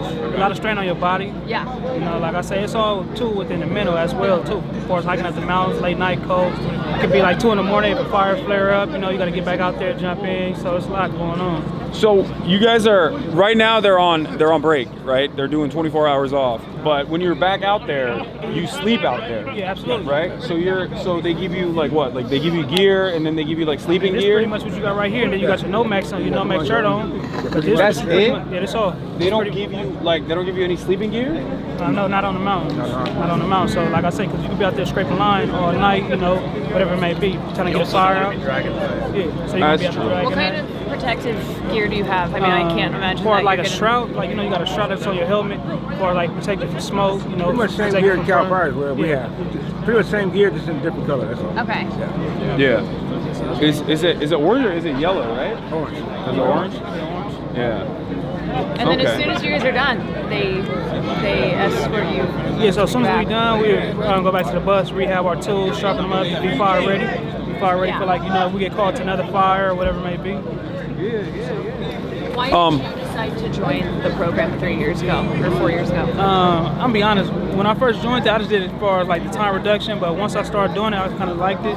But once I get released, I won't do it though, because like I said, it's just too much going on as far as like the breathing and the, you know, as far as the air, different chemicals and stuff like that. And as far as I know, from other captains that I've talked to, basically they said like it's just a long-term, you know, health condition. You know, as far as just breathing in all the different chemicals and stuff. You guys get any medical after? Like any medical attention? No. They asked us, do we need, like, you know, as far as like if anybody got hurt, anybody get injured, any medical conditions. But, you know, if it ain't really like, you know, for like you got really hurt on the fire line, sprained ankle, none of that different type of stuff, you kind of just like go back to, you know, working the next day. Like you say, the 24-hour down, 24-hour up. But you're not really getting a full 24-hour down. You know, you're going to get the 24-hour on the line for fighting fire, but you're not getting a full 24-hour down. You got to come back, you got to shower, you got to go to eat, you know, you got to go to get lunches. You know, It's also a lot of noise, a lot of activity. A lot of stuff going on. They got to go to briefing, you know, get the assignment, you know, so it's a lot that's going on. Are you guys staying in these tents? We're staying in these tents. Are they nice? Yeah, they're pretty nice. Are they better than prison? Yeah, absolutely better than prison. God damn, prison sucks. Yeah, Baker, I want to ask you the same question. You know they go back to a camp after this. Yeah, we go back to the camp. Yeah, so we don't go back to prison. So we left the prison camp. yard. So we go back to camp. So our camps be like, you know, maybe staging. I mean, our camps in like Palmdale. So Palermo, California, actually. So I want to ask you why you joined the program. I did it 14 years ago. When I came back last year, my points was low, and I said, instead of going to the yard, I said, send me to camp. So yeah, I used to be at Wildfires 12 years ago. I was at Wildfires fire camp 12 years ago. Okay. I came back the first of last year. Unfortunately, I came back to jail. Instead of going to a regular prison yard, I said, send me to camp. Have you? So you got out of jail before, and then are you wanting to pursue firefighting like when you're released I'm 56 again? years old. I'm 56. I'm still doing with the youngsters. It's a lot. Yeah, but I still, you know, for my age, I still get up that mountain. So I wouldn't mind doing it. And they say California don't have an age limit. So, you know, it's up in the air right now with me. Yeah. How much time we got? I go on March 15th. Nice. Yeah, I'm done. What about you? I go home in July. Okay. Yeah, so What's the first thing you do when you get out? Drink a beer. That's what I'm talking What about. kind of beer? Modelo. Okay, there you go. Modelo. What about you? see my grandmother. She in California? Yeah, she in California. So I'm gonna see her because I just did. Right now I'm putting like 10.5 years. So I've been incarcerated 10.5 years. So and I go home in July. How old are you? 32. You're 32? Yeah, came in at 21. Young as hell. I'm 33. You look way younger than me. He's looking for another person to tell him that he looks. Okay, stop. Yeah, one guy. One guy's now 27. All of a sudden, I'm riding the fucking high. I'm riding the high. So, how are the cops? Are they all right? Are they dicks? You got some that's dicks, but for the most part, that's only one. Yeah. But for the most part, we got good cops at Finnecane. It's like you got some smooth ones, then you got some that's just assholes that just basically they don't care, you know. Like I say, just, you know, it's just job security. That's how I look at it, like just job security. You feel like they're is it like a personality issue, or do you think it's just like they're just insecure? I think it's all of them. I think it's a personality. I think it's like insecure. And then I think also some of these cops that you look at you down far as like just animals. They look at you like animals. You know, some of them look at you like. But like I say, a lot of people in here, you know, got good hearts. You know, some of us made mistakes. You know, and just looking for a second chance. Everybody in here is not a bad person. They go through life. You know, as far as a lot of prison, a lot of rehabilitation going on. So you know, like I said, a lot of people rehabilitating themselves and just looking for a better chance at life. You feel it's hard, right? It's hard to do rehabilitation in the current structure that exists, in the current carceral structure. Yeah, absolutely. It's like they make it difficult. Yeah, they do. I got some friends that were in county jail back in the day, and they basically describe it as like when you go in, it's impossible for you not to be worse than when you initially went in. You get worse. It's a lot of trauma that's going on within prison. Yeah. It's a lot of trauma. It's a lot of things that you see that's going on in prison. Whether if you're on a 3 or 4 yard, you know, people as far as getting like, you know, shot, removals, riots, all different types of stuff that's going on a yard. So basically, like that can be traumatizing, and then especially if you do it so long, you be like institutionalized. Yeah. And how long were you in before you got out the first time, and then? I was in 6 years, got out 14 years, and I'm back for like a year. All right. Well, I'm cheersing your beer when you get out. Thank you. Cheersing that. Thanks a lot for sharing your story, guys. Thanks for Appreciate talking to it. us, guys. Appreciate it. Good luck out there. I need to get a water. I'm thirsty. No, it's gone anyway. Hold up. Thank you. That's the live stream, but also YouTube. But yeah, this is Twitch. Okay. You can go to. Y'all know what Twitch is? I ain't never heard of it. No, Unc doesn't know what Twitch is. I ain't never heard of it either. Yeah, I guess it's technically it's a video game platform. Normally, it's a video game streaming platform. People play video games, and then people can watch it. It's like YouTube, but live. Basically. Thank you. So you mean to tell me that I can get paid for playing Fallout? Yeah, you like Fallout? Wait, hold up. What's your name? I'm Sean Armstrong. Sean Armstrong? Hassan, nice to meet you. Nice to meet You you. fuck with Fallout? I do. Wait, so when did you get in? This is my 13th year. This is your 13th year? Yeah. Damn, so you played like Fallout 1. I played 3 in New Vegas. You played New Vegas? I know the guy who made New Vegas. Never. Yeah, he might see this. Man. Yeah, it's a good game. It is. Yeah. Nah, they just got PS4s at the camp, so I've been playing on 4. Oh, hell yeah. That's cool. So, you guys stay here during the duration of the firefighting, and then you go back to camp, Yes, sir. right? So, for the rest of your sentence, you're at camp? Is that how that works? Unless we get in trouble, yes. Okay. And the camp is like much nicer than prison. Yeah, there's little to no tension. The racial disputes is not a thing there. You know, your family gets to bring food to you from the street. That's you can it. eat at visiting. It's not. You feel like a human. You got real weights there. Yeah. Definitely. Or they got fake weights in prison? No weights. They don't have weights in prison? No, Arnold Schwarzenegger took him out. He took him out? Yeah. Why did you do that? I don't know. He didn't want nobody else to be brolic like him. I heard that's what it was. Yeah, he got jealous. That's what I heard. What it You was. know, I don't know how true who was it is. Was it Kali Muscle that got jacked in prison? I think that's what it is. I heard of something like that though. Yeah, he got jealous. Fucking Arnold. Yeah. When he was the governor. Exactly. That's crazy. Yeah. Hopefully they come back. You know, they've been giving us like resistant bands and agility ladders. We're still good though. You can do calisthenics. Yeah, no, for sure. You see, say we got like long wind. We might not be the strongest we was, but we got a lot of wind. Yeah. You got good cardio out here. You sure. have to. Yeah, good burpees. Yeah. How long you got? I got a year left. Okay. This is actually my last year. I get out around December. What are you gonna do when you get out? First thing I'm gonna do is I'm gonna go back to work as a stagehand. I was thinking about getting an electrician class, like a 10-month course at SJC. But I'm also thinking about going to Ventura. So I'm trying to buy me a quad place. Trying to buy what? Quad me all quad place? What's that? 4-unit apartment complex. Oh, I've seen one in Bakersfield for like $300,000. I was about to say, any friend of Bud nigga, friend of mine. Okay. Use my money to make money. Okay. In prison. All right. You too. That's fair. What about you? How much time you got? I got about 2.5 years left. 2.5 years left? All right. I don't know. I mean, honestly, this place took off like 14 months of my sentence. Like that, from going from 80 to 50, or 66 to 50, it took off 14 months, and that was cool. Yeah, it took 22 of a month. Yeah. So I was stoked whenever I seen that. It went from I'm sure you guys. February 2028 to I'm sure they should have December of 2026. Let me ask you something. Do you feel like it's the pay, or is the fact that you get training and you get to do something, or is it the fact that you get shaved time off your sentence? Or out of all of these 4 things that I've had to mention, which one is the most important for you? Which one's the best thing for you? The fact that you stay at camp, where it's like obviously a much more humane situation than like being in prison. Out of all of those factors, which one do you think is the most impactful?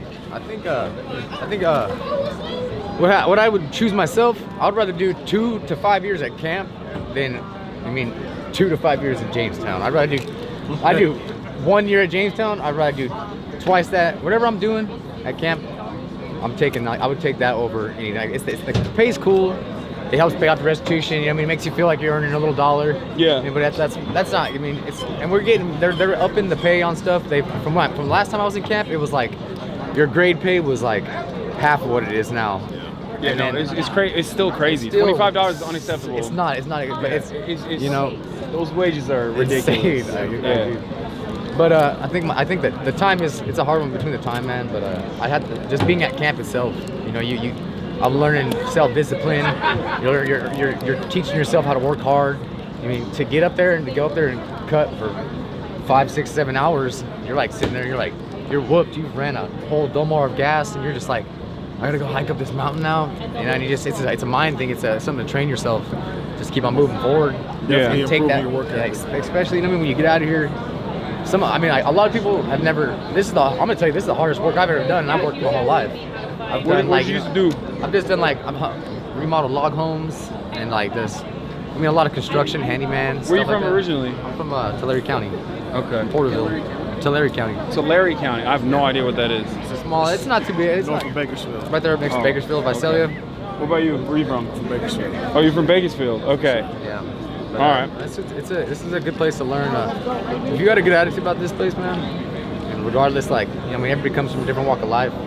This is a place where we can all come and agree on, like, we're gonna go work hard today, and we're all on the line. You're all brothers. I mean, you're all got each other's backs, no matter what race, ethnicity, religion, all that stuff. It just doesn't mean anything. Other people have brought that up a lot as well. So there's a lot of people who are oblivious to the conditions in prison in general, and other people have also brought up the racial tension in general. But it's not like can you briefly elaborate on that, if you don't mind? Racial tensions in prison, you know, everybody's entitled to their beliefs. Some people in their beliefs, they don't like others. Or we all grow up with different biases. Some we know, some we don't. And decisions and politics are based sometimes off race. Yeah. The same person, 'cause I hang with a lot of Hispanics on the street, you know what I mean? And I remember being on the yard, one of the Cortezes, and I couldn't even kick it with him really, because, you know, shit was in the way. But still my boy, you know what I mean? That's the part that really got me messed up, man. I was like, I grew up in like sports and like military kind of people around me. It didn't matter the color of a person, you know. I just, like, they're my friends, like, you know what I mean? But you come to prison, and I mean, being like, I show up and they're like, I'm a new white guy. They're like, hey, you can't even talk to that dude. You can't even hang out here. I'm like, it's their protection too, right? Like, you have to be slotted in. Yeah. I mean, sometimes. So, from what I learned doing college classes is humans, we have what's called in-group bias. I identify with somebody of my skin or my ethnic group, my area, and it's them and it's us. We do that naturally, you know what I'm saying? And it's a defensive mechanism that's based on instinct. But we're not born with it. We learn that through life, you know. We're really not. We tend to emphasize it a lot over small shit, over insignificant shit. You know what I mean? We were saying that that's a big part of why camp is better as well, because you can just kick it wherever you want, with none of the other additional animosity. Yeah. They do give us that. A lot of that stuff is gone. It rears its ugly head sometimes because, again, it's people's beliefs, but the majority of the people in camp, they're gonna nail that in the bud. Like, we're not doing that here. Yeah, because you don't want to fuck up. How does that work? Is it like community policing? Like, you're just like, hey, we're not going to tolerate that here, or is it like, because when somebody comes in and an example would be somebody with a bad attitude. Like, how do they weed themselves out? They usually kind of weed themselves out. You know, they show up and you become like. Everybody that's been there, they have a program, you know. They got something that works. Everybody's getting along. You know, everybody comes. We'll have like a big old group. Something going on in the camp, and it's causing a lot of problems. We're rocking the boat too much. We all come together. Hey guys, we need to come to agreement. We got some new guys coming in. That we always, we run it down to them like, hey, this is what we're doing, guys. We're not doing the crazy, high power politics. We're just here fighting fires, man. How do they get weeded out? Is, I guess, what I'm saying. Do they just send them back? They go back to the prison. They kind of usually either they're going to get write-ups from the dumb stuff that they're doing, or they'll clash with somebody because a person will try to take them underneath their wing. Each one teach one is the rule when I first came to prison. So, hey, man, you're my boy from my area. I'm going to lace you. Hey, look, this is the do's and don'ts. This is why you don't do it. But if you don't want to listen and you want to buck the system, eventually you're going to clash heads with somebody, and there's always some bigger dog. They're going to see like the person that's causing problems. Yeah. And I mean, like, you can just, you know, they just they don't stick around too long when you start. The cops see everything. They watch us there. Are these the same like camp cops, or are they coming in from? Those are from our camp. Oh, okay, yeah. They're regulars there. We see them every day. They've spent years in the prison systems, worked their ways down to a camp, and a lot of them are veterans, and they know the game. You feel like they're nicer overall than like normal COs inside of the regular county jail or prison? I've met some good, tolerant COs since I've been in prison. A lot of those COs are now working at camps. So yes. Yeah, these guys that are here, they realize that, like, you know. Yeah. It's just like it's good for us to be down here. You know what I'm saying? It's cool. It's where we want to be. It's the same thing for them. I mean, they've been surprisingly chill. I feel like normally, under normal circumstances, they'd be like a lot. I mean, regular fucking beat cops are more annoying than the guys. You have some, but they. It's really even just their coworkers. Everywhere's gonna have their assholes and their hard asses. Yeah. You know, and like the people that are kind of like still in that 4-yard. Yeah. And like, you know. I want to ask you guys, have you been able to shower? Yes. Yeah. It was. Apparently, they happen to have been able to shower in 5 days. Yeah, when we showed up, there was only. It was out there beating that ground. I know why y'all ain't got to be able to shower. Yeah, I mean, he was saying that Scott is bringing in. He got Coachella to donate some like mobile showers for these guys because they haven't been able to shower in 5 days. Yeah, they just really showed up today. The mobile showers just got here today. Yeah. It was a situation that they had told us. Somebody on the Cal Fire said that they don't want no inmates using their showers. That's why we had to walk all the way around, and then we just got turned around when we was just finna go shower. We still ain't showered yet. Oh, in that one shower unit way over there? Yeah. Wow. They took our unit. Remember, it was right here. Yeah, they took our unit and then told us that they don't want no inmates in their showers. So we still haven't showered yet. So those guys messed up. Got Coachella to donate us our own mobile shower unit. That way we don't have to go through this. I'm off of 24 just from yesterday. Still ain't showered or been to sleep today. Yeah. Sure, man. That's crazy. But then when I bring up situations, we know when I bring up situations like this, and then it gets seen by the higher ups, I get kicked out of camp. No, for sure. This is going to be retaliation for speaking up. Sure. And I know I got that coming. Yeah. No good deed goes unpunished, for sure. If we know what you guys were doing last night, you guys were cutting towards us last night. That was a rough cut. How long have you been in and out?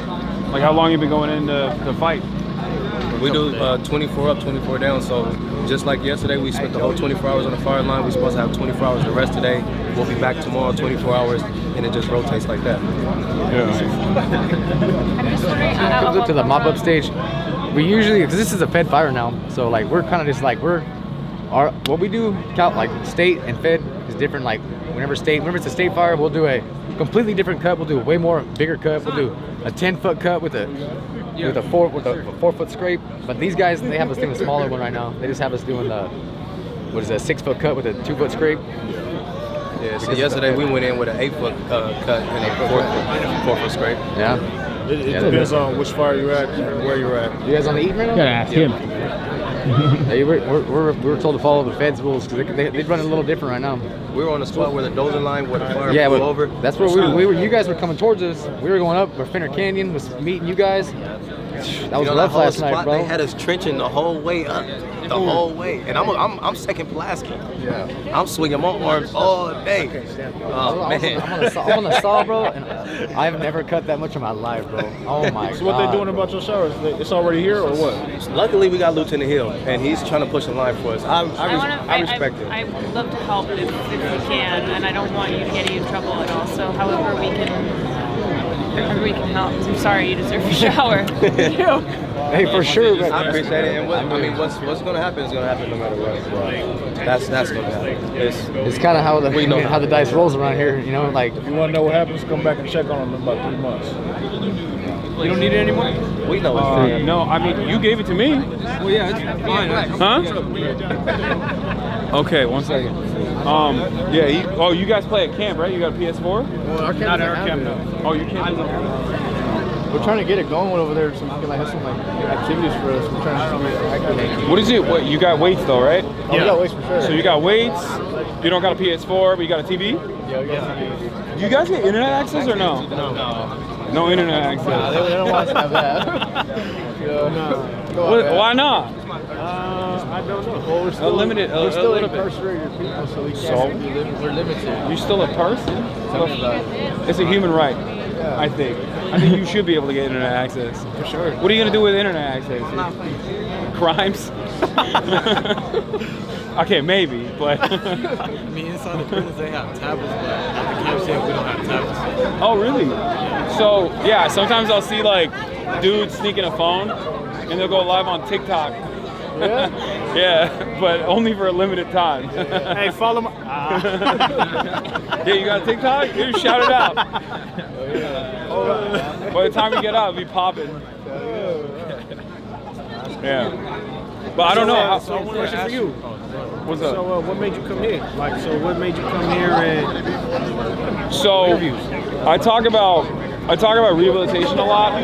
Like, I cover primarily labor-related issues, politics in general, and one of the things I talk about quite a bit is how dog shit the American prison system is. For sure. And how, you know, prisoners demand more rights. So one of the things that we have been talking about with the wildfires is you guys, incarcerated wildfighters. There's actually a lot of people, there's a lot of news coverage around what you guys do, as a matter of fact. And I hit up Scott, and we were supposed to link up for something totally different, but one of my friends told me that he does this program, and I thought it would be an amazing opportunity to come talk to you guys and to, you know, show people outside that you're just normal dudes, you know? And What do you think now? What do you think now about us since you haven't met us? Like? Y'all suck. No, I mean, nothing really changed from my perspective. Like, I don't know. It's just, yeah, you guys are just regular dudes, you know? But I think the way that a lot of people approach it, they think like, oh, someone has done a crime, they're evil, they're automatically bad, they're scary. And I want to break that stigma a little bit, you know? And show people that that's not the case. And I feel like if they recognize your humanity a little bit, then they'll be more open-minded to initiatives that, you know, initiatives that are helpful with reintegration, initiatives that are helpful with like hiring, you know, former inmates. You know, for sure. Trying my best. And we appreciate you for that. We gotta get you to our camp, Growlersburg. I'm down. Yeah, MTV Cribs. Coming soon. No, I would love to do that for sure. Coming soon. I'll talk to Scott. If we can make something like that happen, that would be great. Oh yes. Yeah, Let's do it. Let's do it. Come check out my bunk. We'll make you a little spread. You eat real quick. Yeah. You know? We'll go on Twitch. You know. No, there's like Twitch Cribs. There we go. There's actually a thing, like there's a thing on TikTok with like prison food, where they show like different things that people make in prison. So we could do something like that, like a little cooking segment. You gotta make it though. You gotta make it. I'll make it. We'll tell you how to do it. You do it. The only thing I know how to make is chicken. That's all I know how to make. So I don't know. We're gonna do something with that. Yeah. We're gonna do something. What do you guys make? What do you guys cook? You cook your own food? We make everything. Rice bowls, burritos, nachos, sushi, tamales. Okay. We cook everything out of what we got though. Like, yeah. Soups. So how does that work in how's that work in camp? Like, it's not, because in prison it's like you got a chef, or not a chef, but like you got someone working the kitchen, and he's just like, not a chef for sure. Yeah. You got someone. Yeah, You got someone over there. Yeah, I don't know what like he do. just sitting there just whipping stuff up. But like in camp, you make your own food. Like, is that so it's kind of the same thing. We have someone that cooks for us, but we can also buy our own food from commissary. Yeah. So we buy our own food and we make it. What do they have in commissary? Hot Cheetos, sausages. How much is the hot Cheetos in the commissary? Like $2.65. Oh, okay, so it's like normal price. It's not, because I know phone calls are like, I don't know how it is in California. It's free now. Yeah, it used to be a big ass fucking problem. It used to be a lot. That shit was awful. So the phone calls are free now. So everyone that left, come back. I could call you now. Wait, tell them what it used to be like. So it used to be a lot, like 33 cents a minute. 33 cents a minute. 33 cents a minute. $1 a day. Like only 15 minute phone call. We used to spend like $100 a week. Yeah. So that's why we're all single now. Am I right? Oh no, just me. Wait, okay, so how does that, like, why is that important?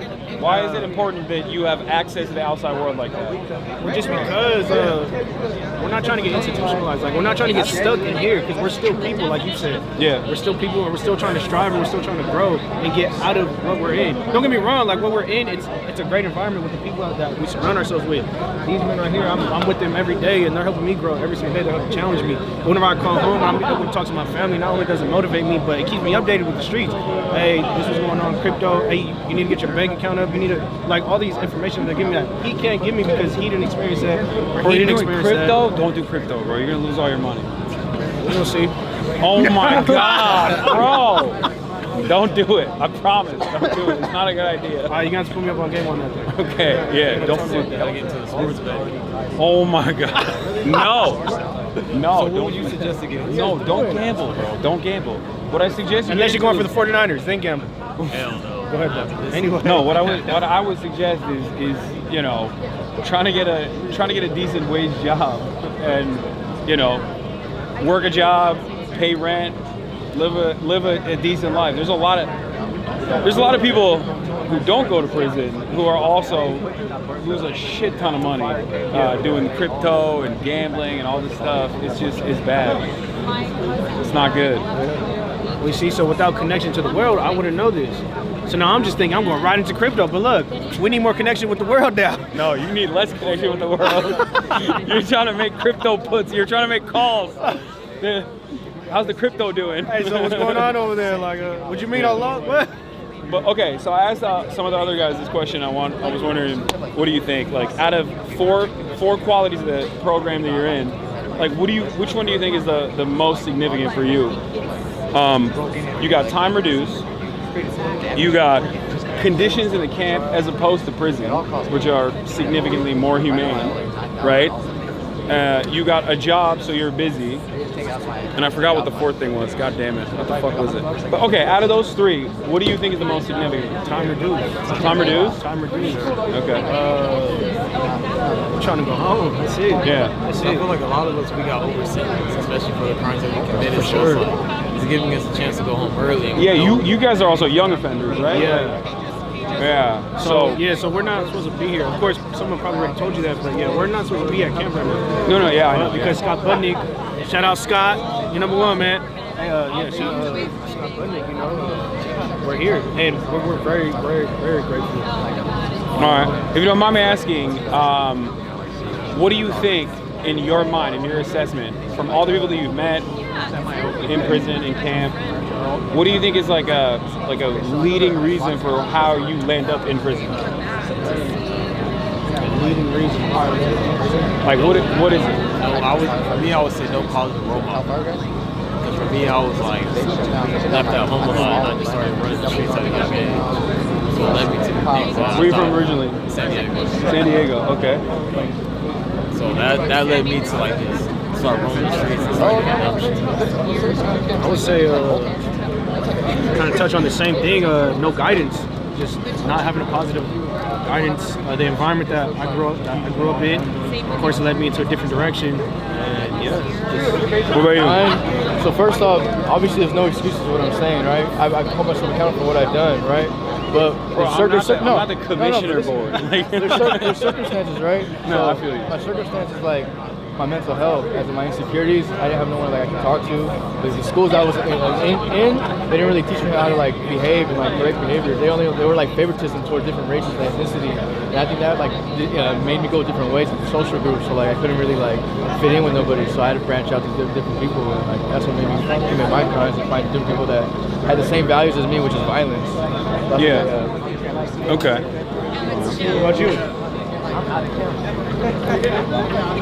What about you? What got you locked up?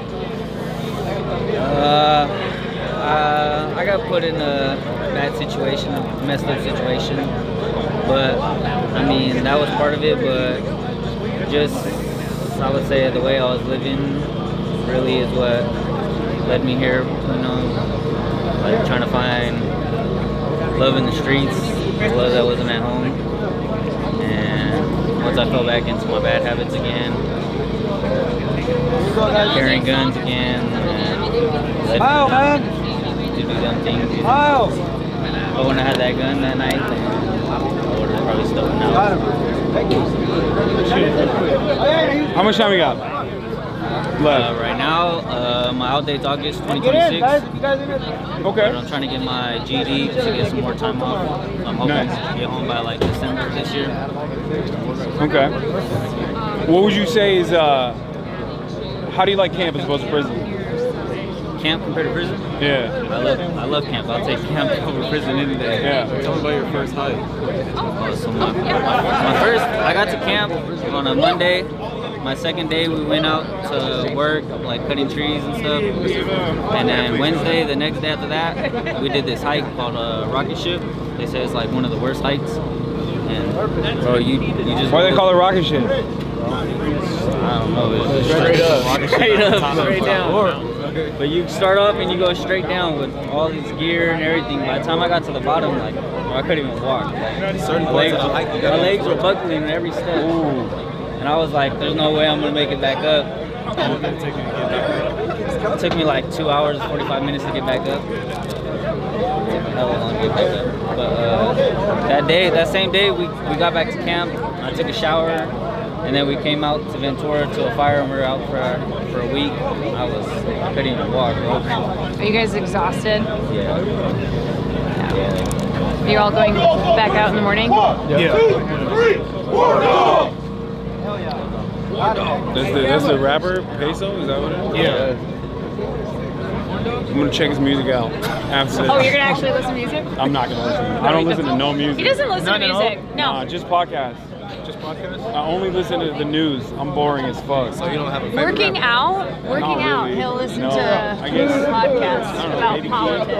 Working out. I know. Vince It's Staples? insane. Who's your favorite rapper? Defense myself. Okay. Okay. All right.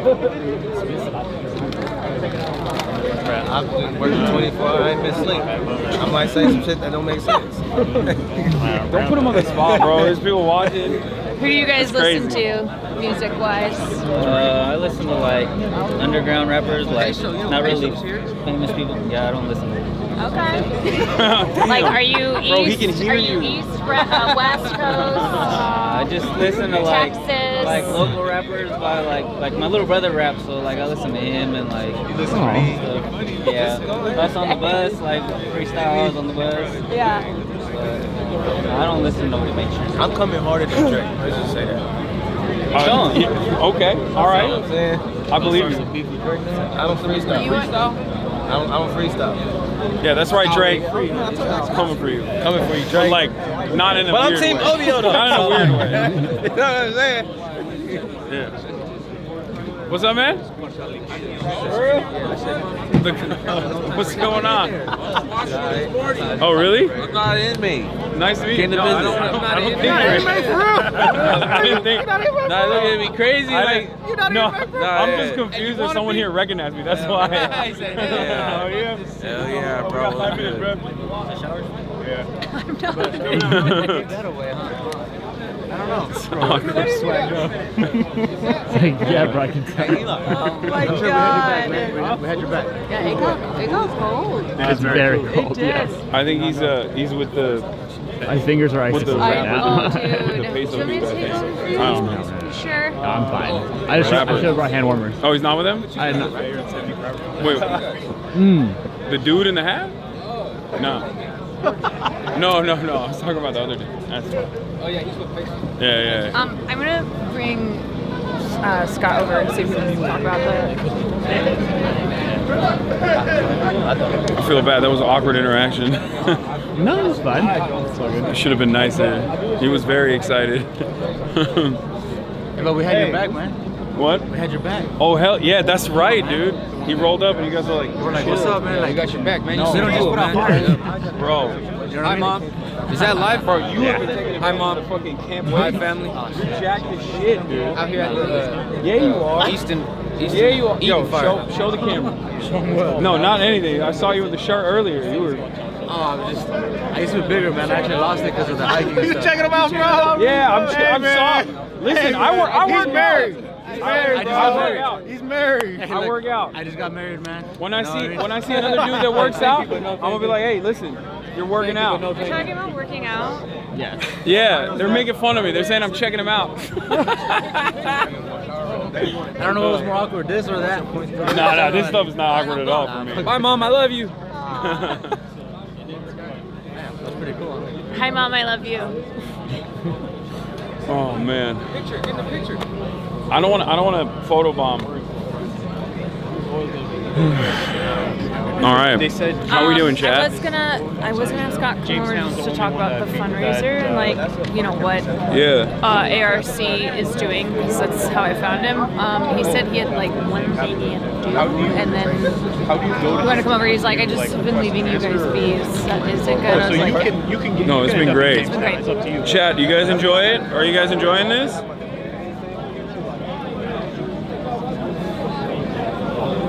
It's fucking dope, right? I told you it was gonna get cold. Yeah, no, I'm glad I wore the jacket. Yeah. It's cold as hell. It is. It is. Yeah, it's crazy that they don't get more gear than like. Dude, I also like that showers thing. I'm not trying to be like, who can I talk to? But Woke police. who can I Calling talk the to? manager. This I'm young man wants to talk to kind you. of. What's up? I heard you be gaming. What's your favorite game? I game right now. I'm playing Marvel Rivals a lot, but it's new. It's a new game. As far as like of all time, Metal Gear Solid. You know what that is? Yeah, I've heard of it. What do you play? You play any games? Super Smash Bros. And Fortnite. Okay. Oh, you play Fortnite? Nice. They have a PS4. No, I know. Yeah. Well, they at their camp they have a PS4. Smash Redhead Bros? camp they Which don't one? have a PS4. All of them. I went to, I want to say, either 2017 or 2018, I went to Texas and had like a little game fest they did for one of my cousins. I play sport players. Oh, really? Oh, nice. Yeah, you know about RDC? Supreme Dreams? They have a thing called DreamCon. Yeah. Where they do a convention in Austin. This year it's going to be in Houston though, I think. But anyway, it's very cool. It's like an anime gaming convention. It's going to be this year when? This year's going to be in Houston, I believe. But I don't know when. I think it's in the summer, maybe. Chat, when is DreamCon? Yes, it is. July. Oh, I'm there for sure. What? I'm there for sure. Yeah, you're out in what, 50 days, you said? Yeah. March 9th. Yeah, all right, man. I'll see you there. If you go to DreamCon, we're going to link up. Yep. All right? All right, play me Fortnite too. I'm really good. I suck at Fortnite. You beat my ass. You got a lot more time to play Fortnite than I do. Well, at our camp we don't have internet, so like we play. Like right now I'm playing Dream Hunter. I'm playing Monster Hunter Ice World Reborn. Oh, there's a lot of good single player games out there though. That's a really good game. How does that work? Can people just like buy you guys games or no? I think so. We can get games sent in. I think we can. Okay. As long as they're pre-approved by our lieutenant. Wait, what? Oh, so the lieutenant's like, this is too violent. Like, I mean, we have Mortal Kombat. We have. Oh, okay. Then never mind. Yeah, That's not a so- problem. Okay. All right. That's good to know. So Washington Ridge Camp, right? All right. That's sick. Chat. There you go. You can send in video games to Washington Ridge Camp. How do they do it? Is there like a Department of Corrections website portal, something like that? Gotta ask him. Because I need you. Lieutenant Hanks. This is the Lieutenant Hassan. Nice to meet you. Nice to meet you. I can't say nothing. How do we send these guys video games? There's a lot of people watching right now. How do we send these guys video games? Yeah. Video games are a challenge because I can't give them access to the internet without it being supervised. Yeah, no, I meant like hard copies. You donate them to the camp, so you send it to the address of the camp, and you state that you wish to donate it for camp, and then we'll include it in the systems we have. Hell Does it yeah. have to be like a maturity level restricted? Yes, it has to be maturity level restricted, and it can't have an online component to it. Yeah. Okay. There's a lot of good single player games. They have PS4s, right? Yes. All right. Get to work, chap. It's Washington Ridge Camp. They'll send you guys some hard copies of video games. There it is. All right. Nice to meet you, man. I'll see you in July. All right. Are you cold? So cold. You little bitch. There's people. Hey, nice to meet you guys. Hi guys. I just want to say what's up to my wife, to my son. I do this for you guys. You know, thank you to the program. You know, got me a lot of time off, a chance to earn some money, send it home for the holidays. Chad, you know what's up, man. Get this to my wife, man. Thank you. All right. Are we out of here? Yeah, I think we can. Yeah, let's do a photo. This is our first shower in a whole week. Just let them know we've been out here for a week. Let's go. It's our first shower, It's bro. about time. You guys get a Thank you, guys. It's because of y'all. Y'all about to say Back. Scott, we're gonna, How do you feel? How do you feel? That was fantastic. I want That was amazing. I want you to talk about the fundraiser. ARC is doing a fundraiser for these guys after they get out. We're thinking of funds. Yeah, I think there's a lot of things that we need. You can talk to this guy right here too. Like everyone wants to give right now that they're on the fire line. Yeah. There's not so much to give right now, right? They're fairly good right now. It's when they get back to camp, right? There's not a TV that's working in some places, right? Yeah. There's the boots are all fucked up and they need better boots. Like there's just things that are not so sexy, but that they need. You never think this, but we're getting a shower truck dropped off. No, I know what you're talking about. Yeah. By the way, you God had to bless. reach out to Coachella. God bless the dudes at Coachella. Dude. They got a shower truck coming in. These guys haven't showered in like 4 days. I know. So just stuff like that. And then I think also when they get out, if they want to work for CAL FIRE, as soon as they get out, how are they going to pay rent to wherever they're getting hired? How are they going to pay utilities? What about a car to get to and from work? Right? Those sort of things. So we're setting up a scholarship fund to help them when they get out. A lot of people have talked about how, you know, reintegration, like one of the biggest problems is like getting a job in general and, you know, keeping up with parole. Yeah. And from what I've heard, it's just like having something that keeps them grounded and busy and look forward to is like a major impact, I feel like. I think we nailed it. And it's like, what, like, the work ethic this gives them too. Like, these guys are fucking beasts, right? Yeah. Animals. Dude, we were hearing stories about, and they were all swapping stories too. What they are doing out here it's so physically demanding and how hard They're going to run working. circles. Whatever job they get out here, if they don't do fire, they're going to run circles around everyone. The work ethic's insane, right? Yeah. So, like, these guys are insanely hireable. And now, because of a bill ARC did, they can now expunge the record. So they don't have to check the I'm a felon box. They're no longer a felon because they risked their life to save our state, which they did last night and they'll be doing tomorrow night. So while we're sleeping in our bed, they're up all night long on the mountain. Yeah, and they were saying they pretty much just have what is on them. Like there's nothing. That's it. And by the way, those Subway sandwiches and stuff that we just delivered, I'm sure they'll be sneaking those in their packs. So at 3 in the morning after they've been working for 20 hours, they can sneak a bite. Yeah. But dude, how did you get involved? How long have you been involved?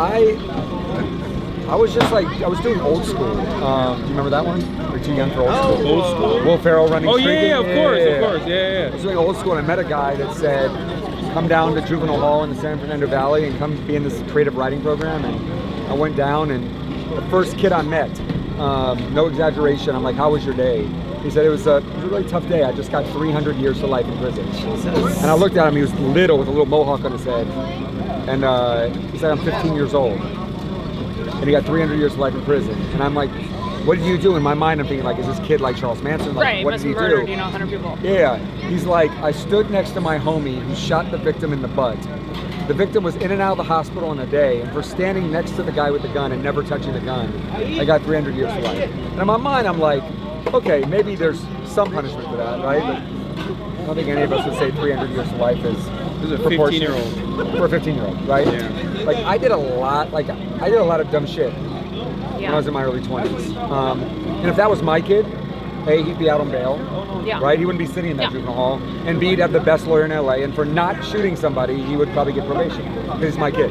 He looks like me, has my money, has a good lawyer. Like he's fine. Yeah, resources fine. But David was going to prison for 300 years to life. And so like that got me, I started getting into it, learned how to pass laws in Sacramento, ended up passing a law called Senate Bill 260 that let any kid under the age of 18 who got a life sentence go to the parole board at 15, 20, or 25 years. So David got reduced from 300 to life to 25 to life, got his college degree, mentored people, And then the governor commuted a sentence, and he's home now, and raising That's 2 twin amazing. daughters. Yeah, and I mean, it's awesome. But it's like, in our business, like, in what I do, I meet so many people that are just like so selfish, self-centered and narcissistic, and being around people like this, who like all they want to do is give back and they want to kind of redeem themselves from what got them here, is, you know, I find it very beautiful. I think like even just asking, you know, you asking that kid, David, how are you? How's your day? You know, Yeah. it's like just starting there and caring, right? Showing that you see this person as a human being. Yeah. And the conversations that I was having with all these guys is they kept being like, I don't mean this the wrong way, but like, why do you guys care? Why are you here? Yeah, They like, keep why saying, are you like, here? why do you Like, care what are you about guys us? doing here? Why do you care about us? Isn't that sad? They don't think people care. Yeah. Yeah, and Until I they think, see a night like tonight. I know, and I think right now, you know, with disasters like this, it's a huge moment to raise awareness, right? Because people are like, okay, I want to help. I want to feel collective action. I want to be in solidarity, and it's like, let this moment radicalize you in a good way, right? Don't fall prey to like misinformation, to individualism. Let this, you know. It's like, to me, it's like the misinformation piece of it. Yeah. It's like people like using this for like political hits and shit like that, when like you guys are showing up and like showing love and being here for these guys, and other people just want to use it. But that is radical, like that for a lot of people. That is, you know, radical empathy. It's like radical sounds so intense, right? It's like an intense word, but it is truly seeing these people as human beings, right? There's fundamentally no difference between any of the dudes I just met today and myself, with the most important exception. I come from a more affluent background. And therefore, when I fucked up, I had a support network to rely on. I had my family that could set me straight. And I always recognize that privilege that I have. And I try to explain to other people that, like, you know, other people that are watching, that like these guys are, yeah, maybe some of them did some stuff that you would consider to be ridiculous or crazy or whatever, but it doesn't matter. Like, everyone has the capacity to rehabilitate. Everyone has the capacity to become a better, more productive member of society. And that's what these guys are doing, right? Like, the thing I love the most about this is you go from like the pariah of the community. Like, we want to separate you because you're too dangerous and get out of our community. And now all of a sudden you're a first responder, you're a hero. People are baking you brownies and cookies. Because you're going up in a mountain and fighting a fire so it doesn't kill our. I think it's but I think, yeah, you're right. The dignity aspect. The dignity aspect of it is huge, and I feel like that's another thing I want to do if we can do this, because they were talking about like going back to camp. If we could potentially film the camp at some point. No, we go. Because as soon as they're back, let's go. Okay, that's a great idea. I want to do that 100% because I think from what I see, this is like one of the closest aspects to a more rehabilitative approach. In like the American carceral structure. 100%. Because like one of the things that everybody talked about, and across age groups from different camps, everyone was like, there's no racialized, like there's no race stuff. Everyone is the same. Nobody rocks the boat, because you get all of these positive incentives of sentence reduction, but more importantly than that, the conditions in the camp are significantly better than prison. Significantly. And by the way, that doesn't mean it's actually like better than your living conditions at home. Yeah, those guys couldn't shower for 5 days. They also don't have internet. They don't have internet access unless it's supervised. But I think that plays a major role in people feeling like human beings, and it helps with reintegration in general. 100%. David, Campos, get Jersey, bring him over here, please. You, both of you. It's an incredible story. Wait till I tell you this story. You'll love this. I think, like, I was on your live stream as you were driving, and I saw all the people commenting about modern day slavery. And I'll say this, it's like, I'm running like a massive campaign right now with Governor Newsom and others, trying to get him to raise the pay, because I agree that the pay, it's been $1 an hour since 1984, right? That's unacceptable. So there was an actual legislative proposal this year to go from $1 an hour to $5 an hour, and it got killed. So this year I want to accomplish that, but like, no one's forced to be here, right? This is voluntary, and it's now. 5 years ago there was no path to a career. You risked your life, you got paid nothing, you got out, and it's like, no, we won't hire you. Now there's a path to a $100,000 a year job. And I tell these guys, like, Who cares what you get paid? Volunteer to get out of a prison cell, save people's life, make amends, redeem yourself for the shit you've done. Even if you're volunteering and you get paid nothing. And I'm going to do everything I can to make sure you have a career where you can make $100,000, $150,000, $200,000 so your kids never have to go through what you went through and then go to a great private school and a great college, right? And so, like, I really love the program. 5 years ago, maybe it was more like that. Today, not so much. Yeah, go on. Oh, I was just going to say, can you give any update on where a bill like that is? You said you're working with I think it's gonna be more like you can go a bill route or you can go a budget route. The budget process starts now in January. The governor released his budget this week. And then they close the budget in June and it becomes a state budget. So between now and June is when he will either force his Department of Finance to do it or not do it. And the governor was here tonight. I'll sing his praises if he does. Yeah. That's right. I'll tell you this, like, he really, in terms of fire stuff, he's done incredible. No governor in the last 30, 40 years has doubled CAL FIRE's budget. $2 billion when he came in, $4 billion now. 7,000 firefighters there, 14,000 now. Like, he's doing it. I want to tell you a quick story. Where's Compost? Get Compost. Compost, stop talking, get over here. Okay, this is a great story. So, this guy right here was my student in Somar Juvenile Hall when he was 14 years old, facing life in prison. Didn't get life in prison, but got 14-year sentence. 14-year sentence. At 18 years old, as a kid, he gets sent to the most violent prison in California, Pelican Bay State Prison, up on the Oregon border. So he's now an 18-year-old at Pelican Bay, and he got out of there without ever getting into trouble, went down a level, and then came to a college program I was doing at this prison called Ironwood, and ended up graduating college, doing great, came home, interned for me at my film company for a little bit. The director, I don't know if you guys know who Destin Cretton is, but he did this movie called Just Mercy that I did with Michael B. Jordan and Jamie Foxx. Destin's like, I need an assistant during post-production. I'm like, interview David. David interviews. He becomes Destin's assistant for the post-production of Just Mercy. Destin then does a DC Comics movie called Marvel. Oh, shit. Okay. Shit. Which I'm in front of both. Okay. Marvel movie called Shang-Chi in Australia. Takes him while he's on parole to be his assistant in Australia on Shang-Chi. Yeah. Gets better. This motherfucker right here is the lead man, so he's a headset dresser, Local 44, and Let's Make a Deal on The Price is Right, which I've watched my entire life. And he hires him in the union, so now we're talking about $150,000 a year, etc., to work for him on Let's Make a Deal on The Price is Right. This motherfucker crushes and works so hard on Let's Make a Deal on The Price is Right. This guy's now hired like 20 guys that have come out of prison and is doing incredible, right? Hell yeah. Best guys in town. Yeah. You know, they want it. They're happy. They're better than getting somebody's kid that wants to get in. You know, they've been taught. You know, and it's one of those things. The drive, and you can't teach that in people. You know, the drive, their work ethic, all that kind of stuff. You don't get that. These guys have proven. And it's like, whatever their past is their past. We don't give a crap, you know. I just want a happy, smiling face and somebody to hang out with at work and have a good time. And now 20 of them are, and if I could get more, you know, I would have 150 of them because it's, you know, they're great workers, you know. What a cool job to have. Yeah, I feel extremely blessed, honestly. And we're at Price is Right, and Let's Make a Deal. We're all a family. So it doesn't feel like work. You know, I look forward to going there and being with my friends. And yeah, we work, but it's a great time. You know, we all get along really well. It's a great opportunity. My cousin won a car on Price is Right once. There you go. Oh, bro. See?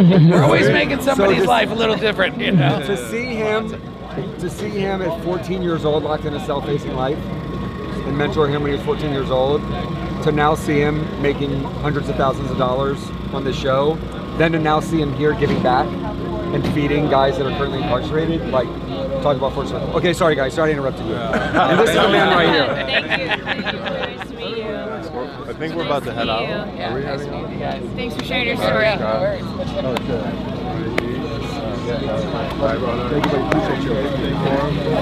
Thank you so much for everything. Thank you for giving us the opportunity to talk to these guys. How were the combos? fantastic. So good. So good. Amazing.